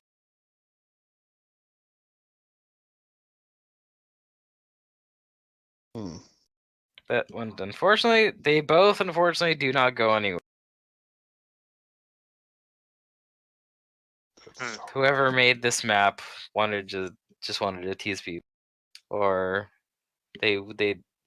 or the person writing this didn't get paid enough to talk about where these two places. Does it actually say it's a dead end, or does it just go beyond Yes. this adventure? Okay, that's funny. It's dead and I guess they could have put it in there as a spot It as well. says that they if GMs either wanted to. the other two tunnels wind for about 100 feet before ending in dead ends or confusing twists that eventually loop back to this. Okay. Well, one thing they I feel like could it's be maybe used there for is they could be used for like camping here. Like It that's could. like probably a good I feel place like to like stay. their best use is if a GM wants to splice something else onto Yeah. it. I could have Because- just as easily said that they do go somewhere. Yeah, like if you felt like they needed, they're like. But I'm gonna say that they go nowhere Yeah, because that's fine. that actually works better for me in this situation. Because as you guys take your time trying to like find out where these things Doofus go, is gonna show up. and you come back, you guys start to hear the sound of metal Music. scraping on stone, echoing The from halls are echoing with the sounds of like 100 feet away. What do you guys do? There's nowhere you can possibly go except down here. I mean, we got other options. Let's be honest here, because teleportation magic is involved. I suppose so. What do you guys do? Cormac activates his ring because he forgot to do that last one. He turns it into a shield. Let's see. I'm good with whatever. I'm good with fleeing. Do we just want to I'm fight good this with thing now? fighting it. Yeah, I'd say just fight it now or see what it wants. I mean, yeah, we might not have to fight it. It might be friendly. Yeah, I might just want to talk. I feel like other thing. maybe. All right. Well, you first. Well, actually, you do know that it likely did carve. It did carve images in your guys' of likeness. us dying. Who Yeah. who Where it was didn't look murdering too us. well off. Yeah, but I Especially mean, my character. look, he might have had. It might just be like his weird fan fiction or something like that. Like it's fine though. Like he actually really likes us. He just likes to write weird fan fiction.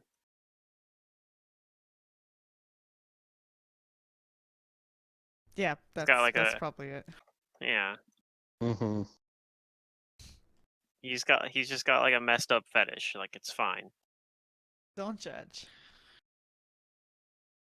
All right. So, do you guys do anything? Do you wait?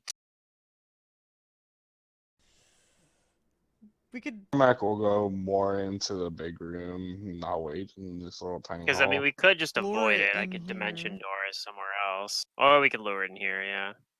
See if I mean, the wind or whatever thingy does something. like picks up again. I don't know because I'm not actually sure if it. Yeah, like I kind of feel like whatever was happening here like wasn't tied to the elementals, even though it Right. stopped when they died. And I feel like the elementals were probably, if anything, were drawn by whatever was causing that.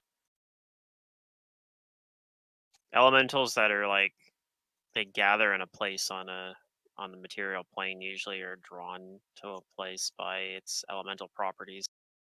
Yep.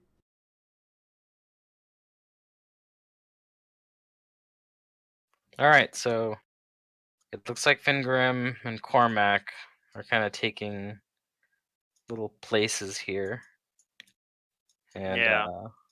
the sound of metal on stone continues to get louder. Mm-hmm.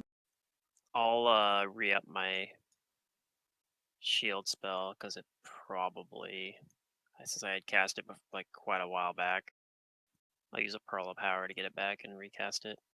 When Cormac thinks that this guy's gonna be here, like within like a minute, he'll cast a couple spells. All right. He's gonna cast Iron Skin and Angel aspect. The when the sound of the metal on stone gets its loudest, or well, it grows to the loudest you've ever heard it, but it suddenly stops. Okay. A moment later, the next sound you hear is the sound of something with multiple legs making clattering steps on the stone of the floor. All right. And it approaches you. And you all see it. And as it rounds the corner and reveals it, you do all start to feel this this sensation.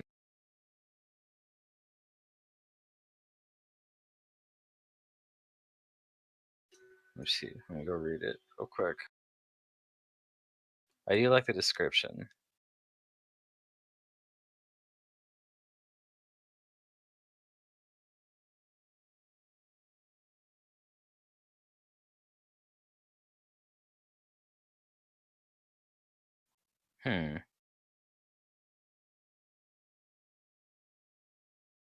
Okay, so it's not in the ability. Okay, here it is. All right, so you feel this sensation of isolation. This sensation of isolation and loss. But Cormac in particular, you feel like there's just this miasma or this cloud over you that is preventing your divine powers from it's basically almost like choking your divine power, like as if your god like can't see you for whatever reason. It's this Yep. cold sensation for you, and you see what's making the clattering sounds. Well, You see a skeletal horse, but mounted on it is this. You see a warrior clad in an ornate armor, and where its eyes should be in its sockets are these two very bright lights that basically look like its eyes. And it itself is skeletal and undead in appearance.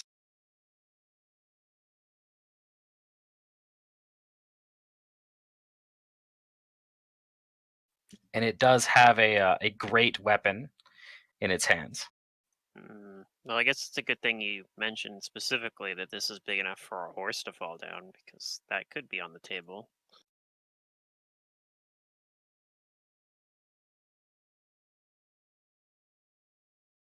When it comes around the corner, does it say anything to us? It stares at you for a moment. I stare back at it. Is it knowledge religion to know what this thing is? Yes, do I knowledge have knowledge? religion. I You don't guys think will I have have a moment Oh, I do to have it. acknowledge it. Yeah, I rolled pretty good on that knowledge religion.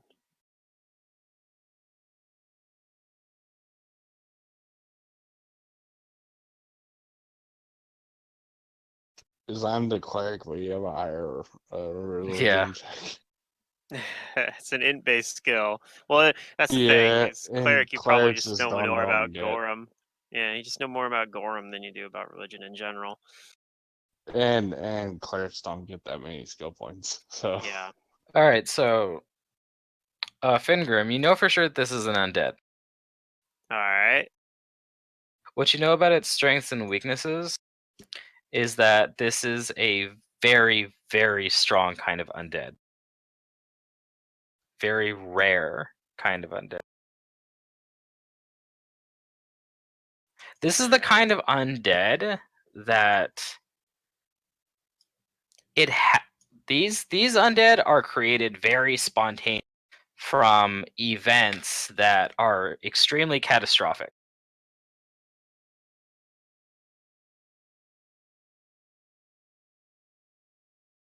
You know that this undead has such an intense aura of evil that it radiates it, and not only increases its own vitality, but its fell energies hinder the channeling of any kind of divine energy.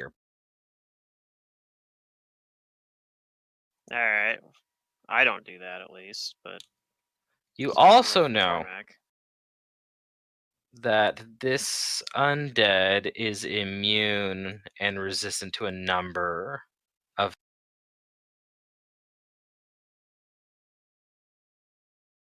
I'm guessing cold's going to be one of them because, of course, it will be. yes, you know that it is immune to cold, acid, and electricity. Okay. You're also pretty sure that you need magic to bypass its DR, and it likely does have spell resistance. All right. Also, you do see, particularly on its weapon too, that there is a noticeable amount of like acid dripping from it, and that this thing has a certain affinity for acid. Okay.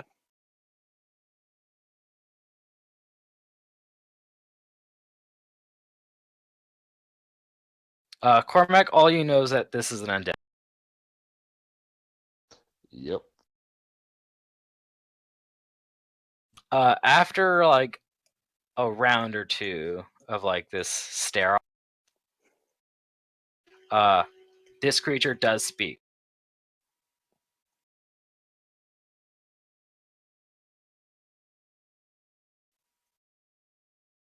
It speaks in common.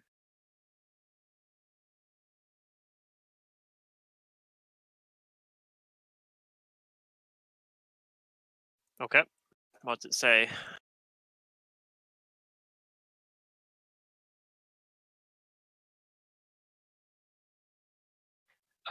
It says, it kind of taunts you. It says, "Nowhere to run, or have you given up on trying?" Sense motive. uh.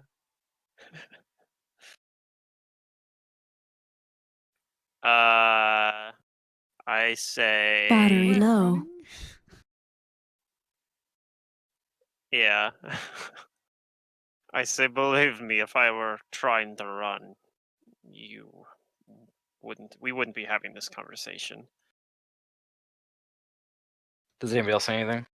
Charging battery. Nah.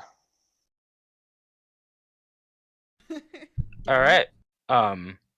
Then they say, "Good. Conversation is pointless. I was put on this earth to do one thing: destroy. And in my death, my God brought me back for that same purpose, to destroy." And Alright. the horse like rears up, and it looks like they're about to start come charging at you. So give me initiatives.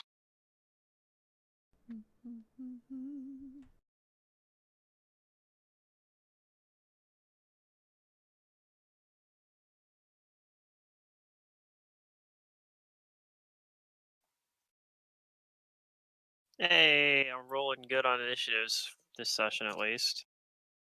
Let's make it up for the terrible fortitude saves earlier, I guess.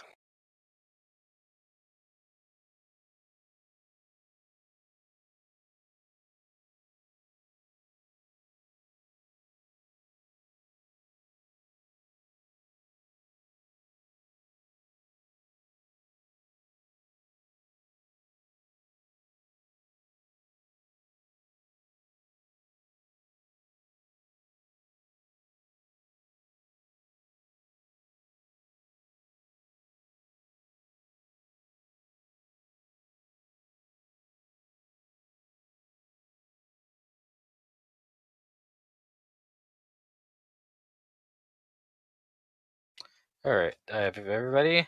Oh, yeah, these are kind of somewhat. Tingram hit a good, but the other rolls are a little down there. Luckily, it didn't roll super high either.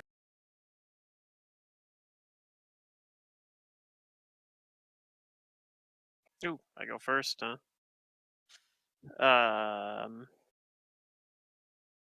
I'm going to activate fly.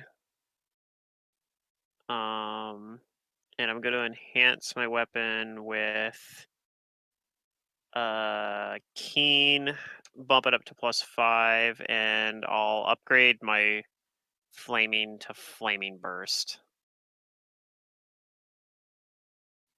And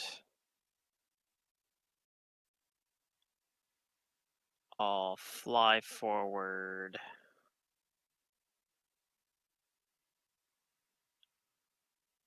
I'll fly forward a little bit, like up to like here. And that'll be my turn. I have my sword out. Activate prehensile hair as well, in case he like moves in a spot where I can maybe I'll move a little bit further. I could theoretically reach across this chasm with my hair. All right.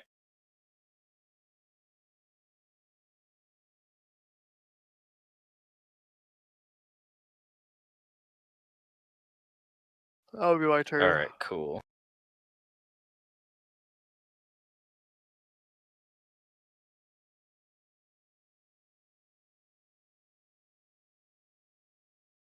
All right, on their turn.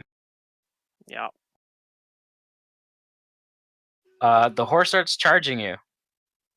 All right. It's Has like moving airwalk you. probably, huh? And it seems to be galloping upon air. All right. I'll take an attack opportunity on it with my hair. It's probably not going to do a whole lot, but maybe. I'll attack the rider because I don't want to just cancel my attack with a ride check.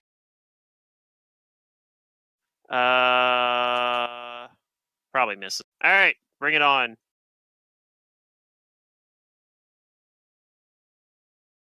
Let's see.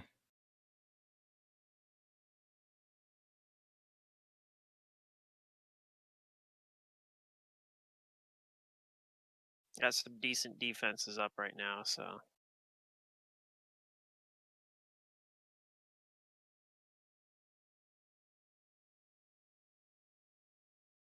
Yeah.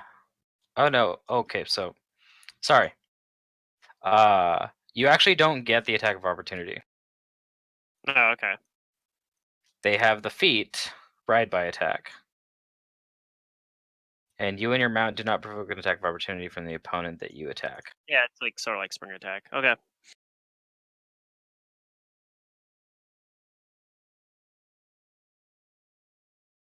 So yeah, it makes an attack on you.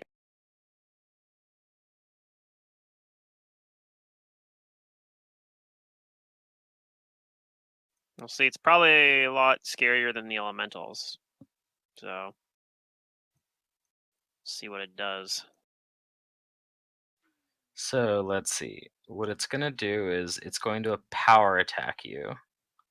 And it's also going to vital strike. Ooh, it can do a vital strike on its ride by attack. It's going to. I think it can, right? Oh no. Okay, so when you use the charge action, okay. So it can't. It can't vital strike.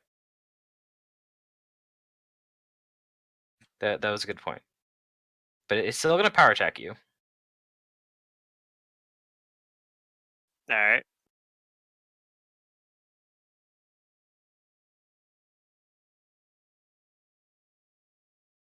And it's also going to use another effect that it doesn't have a very clear, like, visible thing about. It just seems like it just seems like the unholy energies that are powering this thing kind of get like a little bit stronger, like they flare eyes a glow little more. bit on it. As he swings down at me, his eyes are glowing a little bit brighter. Oh no! Ah. Well, unfortunately, I have a lot of buffs up, so hopefully I can take this hit. Yeah, I hope so too.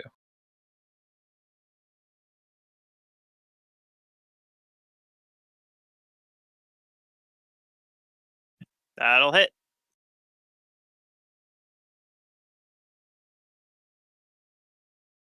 Yeah, AC's not Okay. really doing anything against this guy. But I got stone skin and some temp health right now, so that'll help at least.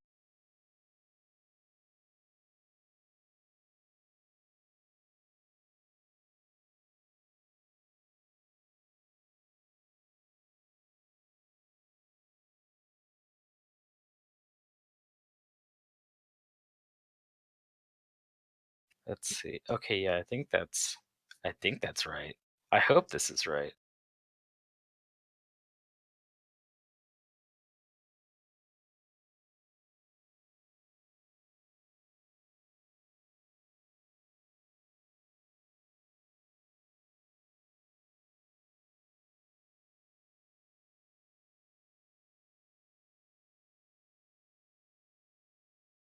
Okay, it power attacks you for a clean 4D. Alright. And this doesn't count as adamantine weapon, so stone skin should apply, right? Or does it? This is not an adamantine weapon. Okay, so some of that gets chipped out by the stone skin. Yep. And you also take 8 points of acid damage as this weapon is oozing a corrosive riding by over here. Kudu. Oh, it got closer. Yeah, it did a ride by attack on me. Well, that just made everything I was gonna do a whole lot easier. I will gather power then. And I'll tell you it's immune to cold. Yeah, I figured that, like, everything undead, she just assumes now. Unless I tell you otherwise. There's some sort of resistance. So we're gonna throw Scree at it, but that's good though because Scree is our bigger damage, anyways. Yeah, there you go. Oh, you just increased it to D8, right? Well, no. So it's a 70. It's a D6 still, but I get a plus D8. I think I like cut out when I was like describing that to you guys. Okay. You get a bonus D8 on it. Right, I get a bonus if I chose the elemental one, it would have been just a D6 bonus, but since it's the physical, it's a bonus D8. Huh, okay. And then later it'll scale to like a 2D8. But anyway.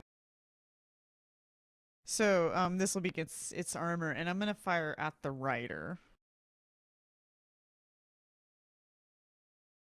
And I get my point blank as well. Yeah? 37 will hit.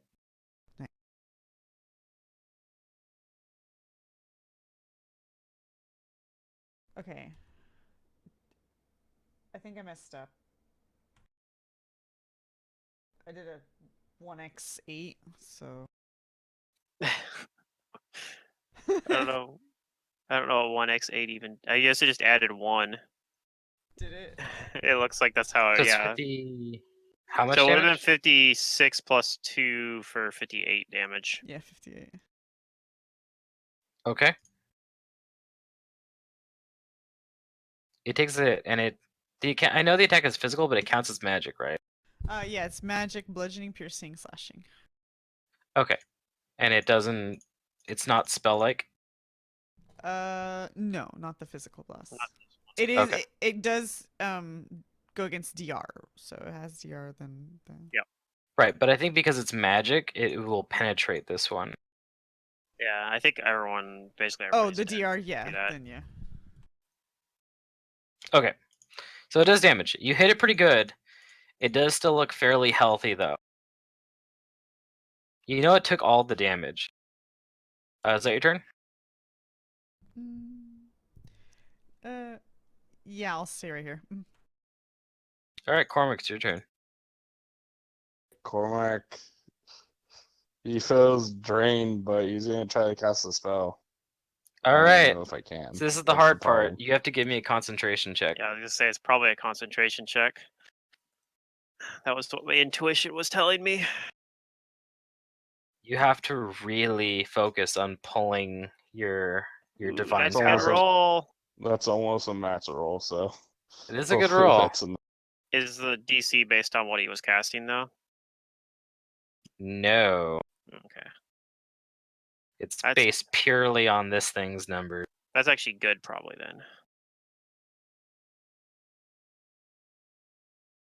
Unless it's such a high DC that it's undoable. what size is I'm one level short to right now. It should be higher though because you also get your wisdom bonus on concentration checks. I didn't Yeah, know that's that. just a pure caster level check. Yeah, so it'll be +5. Yeah. Okay. Well, you do beat it. You successfully cast your spell. Sweet. And well, no, because now I have to go up against spell resistance. Yeah, if you do it, what are you doing? Destruction? Oh heck yeah. I'm not chancing this shit. I'm just gonna try to get rid of it as quick as possible. Yeah. Okay. Give me a caster level check versus S. I have spell pen, so Okay. I get a little 33. That succeeds. Now it makes a what kind of bonus. Fortitude. fortitude? Yeah, and it does still work because it's destruction, which is something that works on items. Because I know undead are Oh, immune it to got a 1. a lot of things that require fort save. Oh shit! Nice. So How it much takes damage does it deal? it deals 130 damage. Don't you have to roll? Just Yeah, does just 10 130. per caster level. Yeah. Just straight up 10 per caster level. And he says, "You might have been brought here or brought to this world for destruction, but I serve the God of destruction." Yeah, And you war. tell him. I kind of feel like he might too, but I'm not sure. Oh, I know. You know, I have a feeling that the God that he might serve is Gorham, because All right, Gorham's just a straight up chaotic. you hit this neutral thing deity. really hard. It becomes wreathed in that like divine fire, but it's still going. Is It Gorm doesn't into look like it can acid, take though? very much more. It is immune to acid. All right, Jane. She's gonna step up and she's gonna smiting shot it. She's gonna go for the glory. Follow your dreams, Jane. But here's the thing: is she tries a smiting shot it, and she still has to make a concentration check because it's a Oh divine. no. No. Well, she might make the concentration. It could happen. It's not impossible. Nope. She fails to call upon Oh that man. divine. Oh, she can still take a shot. She does still take a shot, but she's like, What's going on?" Is there gun magic? I think it might be. I don't remember though. She enhances it each day to be magic. She got like greater magic weapon or something. So it's her like paladin holy weapon. Oh, thingy. okay. And that's just going. So she touches it, and it does a little bit of damage. Yeah. It'd been funny if she'd been Is able it to. down? Let me see. I know it didn't have much left. That would be really funny if she just like pew, shoots it in Nope, the it's still up. foot or whatever. Alright, oh, gosh. Just the tiniest bit of damage and it kills Yeah.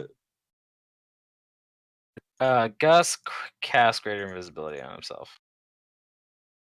Finger him. Hey, greater invisibility sounds like a good idea. That's actually what I was gonna do too. I don't know if this thing can see invisibility or not, but yeah, I'm gonna cast greater invisibility defensively.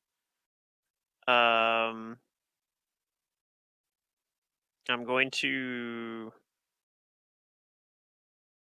do it defensively, and then I'll roll it anyway because he might have like feats or something that make it harder. But I'm pretty sure that I auto succeed on that concentration check, and then I'm going to also use the speed on the full plate, and I'm gonna move up and I'm gonna full attack this guy.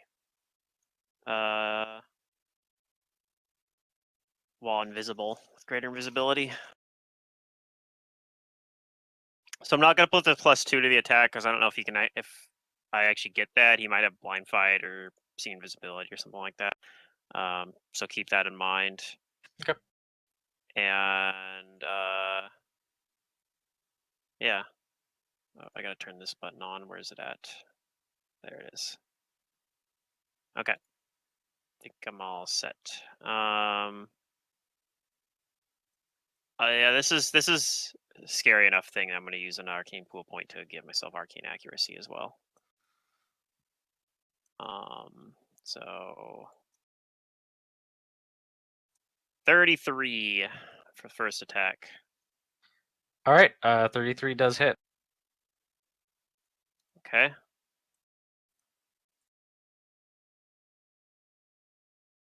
So D8 plus 9 plus a D6 of fire damage. 4 fire damage and 12 physical damage from a +5 weapon. Okay. So this might be a little anticlimactic. But you stab it, or well, you slash at it, Mm-hmm. and you actually do knock the rider from the horse. And as soon as this creature goes down, the horse vanishes. Okay. I don't think that was anticlimactic at all because I mean most of it was the. I mean, it would have been cooler if Cormac's spell actually just killed it on the spot, honestly. But But that was cool. the I rider thought. falls, and being that it is undead, it does die, but not before it looks at you and the rest of you guys, I'm and it invisible. cackles. So ha! And does he still look at me? Does he have a way to see me? Oh yeah, no, it looks right at you. Okay, invisibility didn't do anything then. It cackles, and then yep, it stops moving, and we're out of combat. Yeah, he got what he wanted.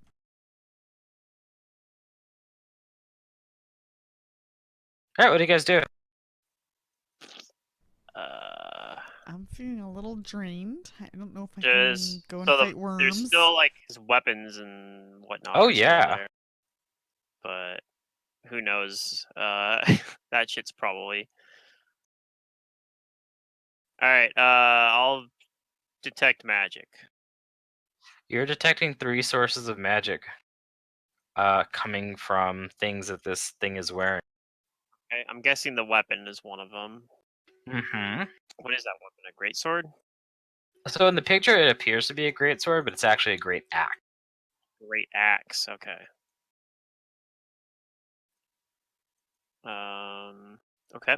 I'll do a spellcraft check. And the weapon seems to have lost its like corrosiveness. Okay, so maybe he was applying that part of it, or it had something you can activate. Well, we'll find out. I'll do my spellcraft check first. and see what that gives, where we're at that point.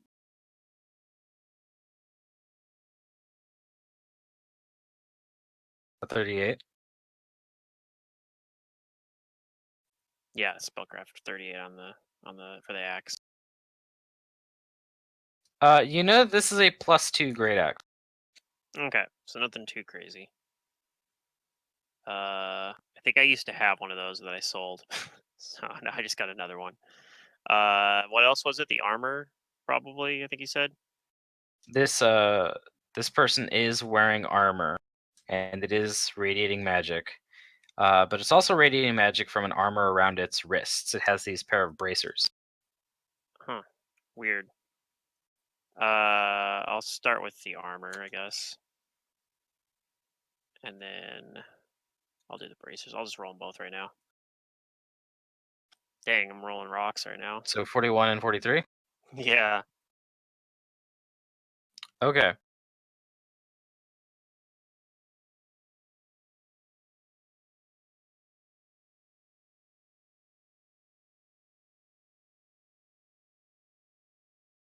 So starting with the armor.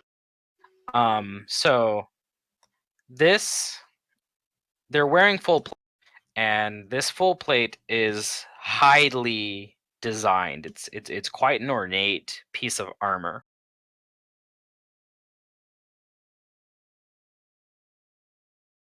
Okay.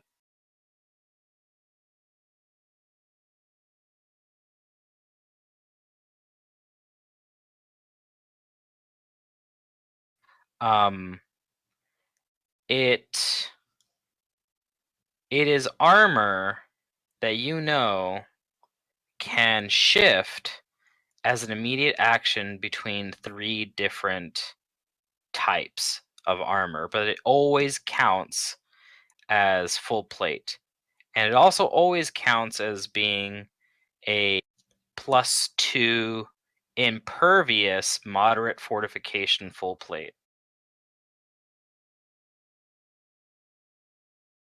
Okay.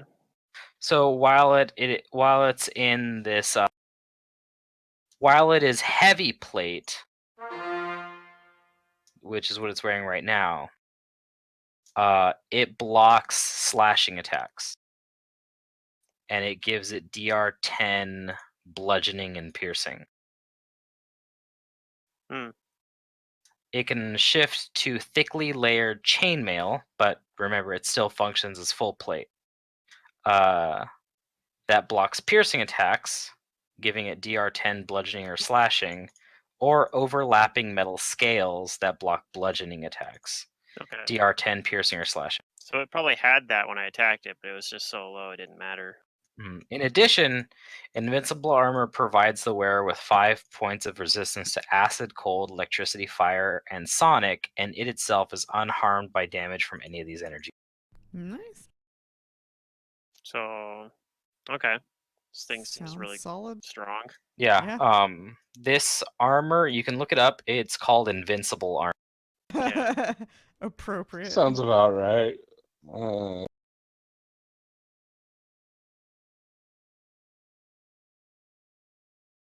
And then what were the bracers then? These bracers are constructed from woven strands of bamboo. 3 times per day as a swift action, the wearer can stretch their arms beyond their limits, increasing their reach by 5 feet until the start of their next turn. But your weapon attacks take a -4 penalty while you have big, stretchy arms. Okay. But Those are unarmed really, strikes and natural weapons using arms take no penalty. those seem pretty good. They are long arm bracers. Yeah.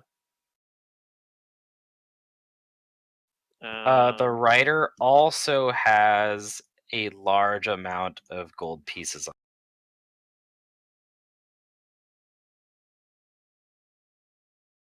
1,812 gold pieces. Okay, so divided 4 ways, that's I don't know, we'll just roll. And a lot of these pieces of gold look to be very old. they still have like their full value because they're but they're minted in like this. It looks like this really outdated kind of mint. Okay.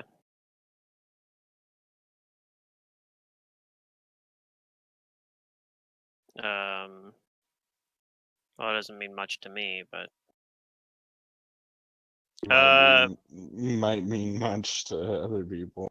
is there anything else on? Yeah, I mean, if somebody else maybe can identify the like information from looking at the coins, but Fingrip is not a coin collector, so he's not able to do that. A history check would do it. Nope, don't get it. Yeah, I don't have that ability. I will try, but Gus has the best history. Yeah, go ahead and roll histories.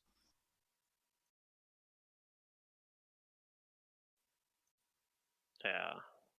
I always said dismiss my greater invisibility as soon as we take this thing out. But do we find anything on there that indicates like what god this guy did? Like that because he was talking about like his god bringing him back or whatever to continue destroying things. So is there any indication on who that god is? Does he have like a holy symbol on him?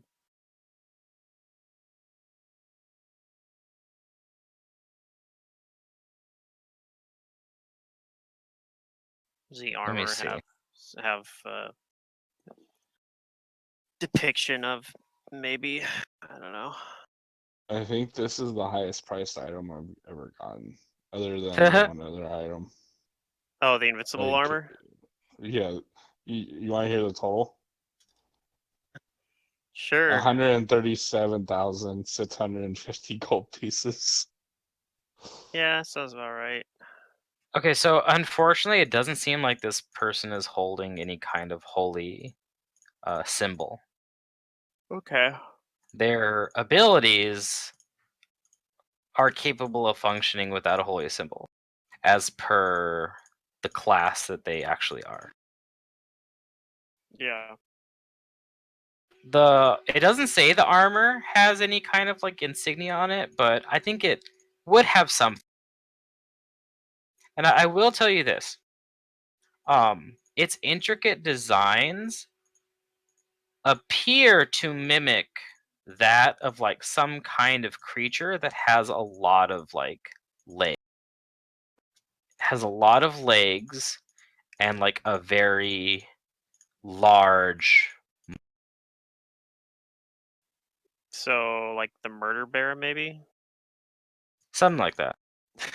And as for the history checks, Cormac and Gus, you both think that these coins date back thousands and thousands of years ago, maybe even before Earth. But they're still Yeah. valuable? They're They're still probably- valuable. They're probably worth even more than what their They're probably worth more face to a value collector. is.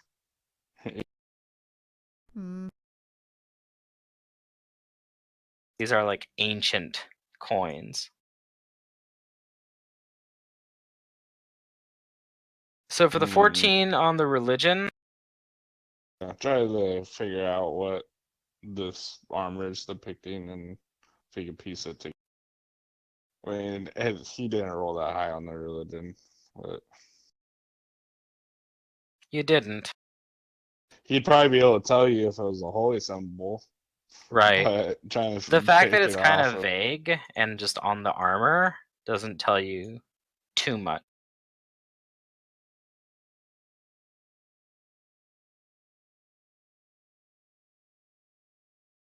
Although you know that from what they said, it seems like this god's dogma includes destroying. Yeah, destruction. I have a feeling I know out of character what god it is, but in character. But yeah, what do you guys do? Obviously, strip them of the armor, or You do. You just take break the up armor right off. And Cormac will look at the other people around him and be like He'll take it if no one else does, even though he has mithril like full plate. This is obviously probably like 100 times better. It's like it's more. Yeah, I mean, like I don't want it. Yeah, I got yours this is one, which is speed. really good. Yeah. I was trying to get like improved armor, and I kind of settled with mithril to give me a little bit better like armor check, and then the deathless kind of as like a buffer against negative levels. But this basically makes me an invulnerable rager. Yeah. And then we use my armor or the mithril armor to sell if we need money as well. I mean, this would be pretty good, but I don't think we'd be able to find a buyer for that much gold. Cormac. Not easily, no. Yeah. I think even if you go to like a major planar metropolis, you're gonna have a hard time finding someone that'll buy something that much for that much money. That's like Yeah, a this literal armor, kind of nation's. like the coins they're carrying. Like this thing seems to be like some kind of like ancient, like powerful piece of equipment. Yeah, Probably like, that was made specifically for this person. yeah, this technology, like almost, or like this enchantment and stuff like that is probably like lost to the world almost. Yeah. But while you wear it, you do feel invincible. Ooh. Yes. Yeah. So you said it's a +2 armor? It works as +2 impervious, moderate fortification, full plate. All right, something I'm Okay. curious about the sense motive thing. I want to roll sense motive on like that kind of like weird smile thing that he did. Was it because he was like happy he's getting destroyed because he's like, The cackle. this is the fitting like What'd was you it roll for kind of sense a motive? I want to roll a sense motive for like the grave knight. Sorry, that's what I'm guessing it is. I feel like it's a grave knight, but I don't know. When it died, did it seem like it was smiling because it like thinks it's gonna come back, or was it thinking, or did it feel like it was doing it because it thinks that we're like it thinks it's a fitting way to die kind of thing? Because it could be like doing like an honorable warrior thing maybe, but I'm not sure. If I don't know, I want to roll a sense of motive because that seems kind of suspicious, right?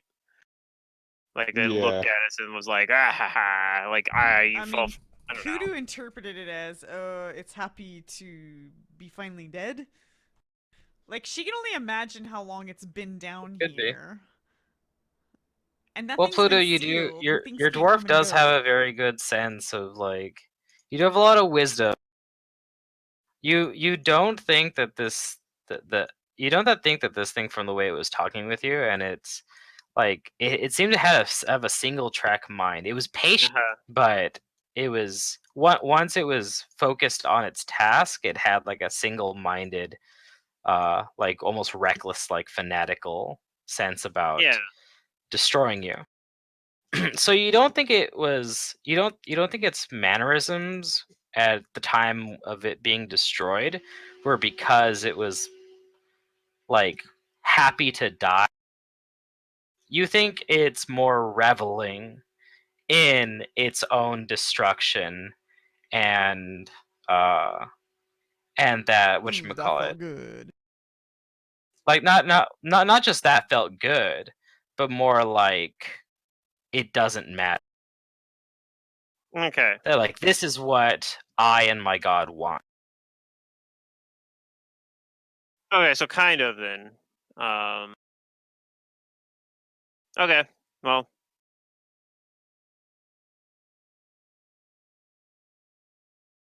But you would also think from your sense motive that you probably shouldn't, like you wouldn't trust that cackle to just be. But right, yeah, like there's something weird going on. Okay.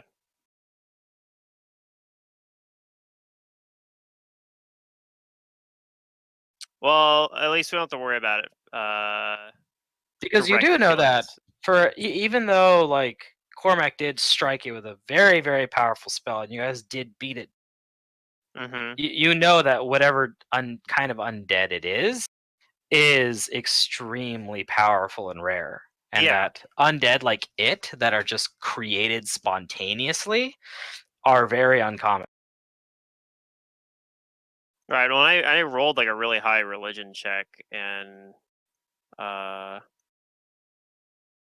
still like didn't get like got kind of incomplete information. So like that tells you that like means I probably like that gives you a power level sense too, because those are based off of like rarity of it and Oh yeah. on top of like the CR, like those kind of stack together. All right. Now what? Do we wanna deal with the pit here, or do we want to go to the back to talk to that other guy? I don't know. What are you guys thinking?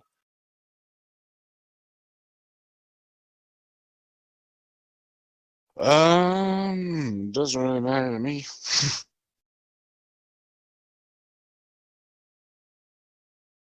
Whichever you guys want to do. Although since Sin isn't here and we already kind of we're rolling close to 9:30, I might actually just call this. Yeah, that works. Okay.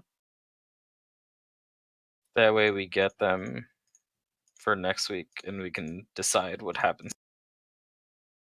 But let me give you some experience. Yay.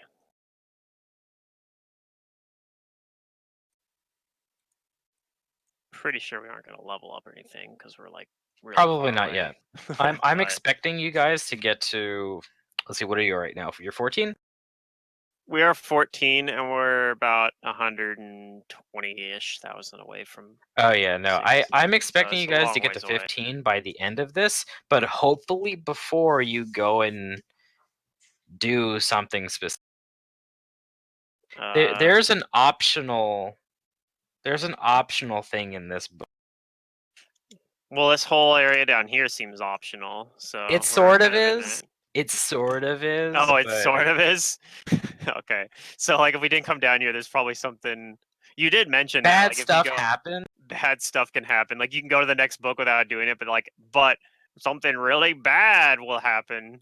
Yeah, but there's something that is completely optional, but that like has ramifications like for the end Yeah. of the whole camp. Kind of like, you know, in book 6 of Rise of the Rune Lords, where there's the one thing, if you don't do anything about the thing, which I think Yeah. fortunately we did do. It's kind of like one of those things. But I'm gonna try and Unfortunately, steer you guys towards it as unfortunately, we hard did as I do. can. You wanted to see the bad thing happen in Rise of the Rune Lords. Oh no, fortunately we did do Oh, it. I heard unfortunately we did do it. I'm like, what? Whose side are you Yeah. on? You were a No, but player in that I'm gonna campaign. try and steer you guys towards this other optional thing because I really want to see how it plays out. Yeah. I might do something special for it, like if you guys like die or fail or something, like you get like a free pass or something. Because Yeah. it's pretty terrifying. Oh, you just want to terrify us, eh? It's not even like with the whole like horror madness kind of thing. It's just like this. It's an encounter that is way above. Like it's It's a hard encounter. yeah, it's a hard encounter, which is why it's optional. But as long as you get to 15, you should be able to do it. Yeah. Wow. 15's a pretty big power spike. I don't get level 6 spells until 16, I think. But yeah, they're like the level 15 Magus Arcana abilities are really strong. Enough so that I might even actually just take 2, like take extra Arcana feat, even though I've already done that like 4 times. It's just Arcana. A lot of the Arcanas are just so good.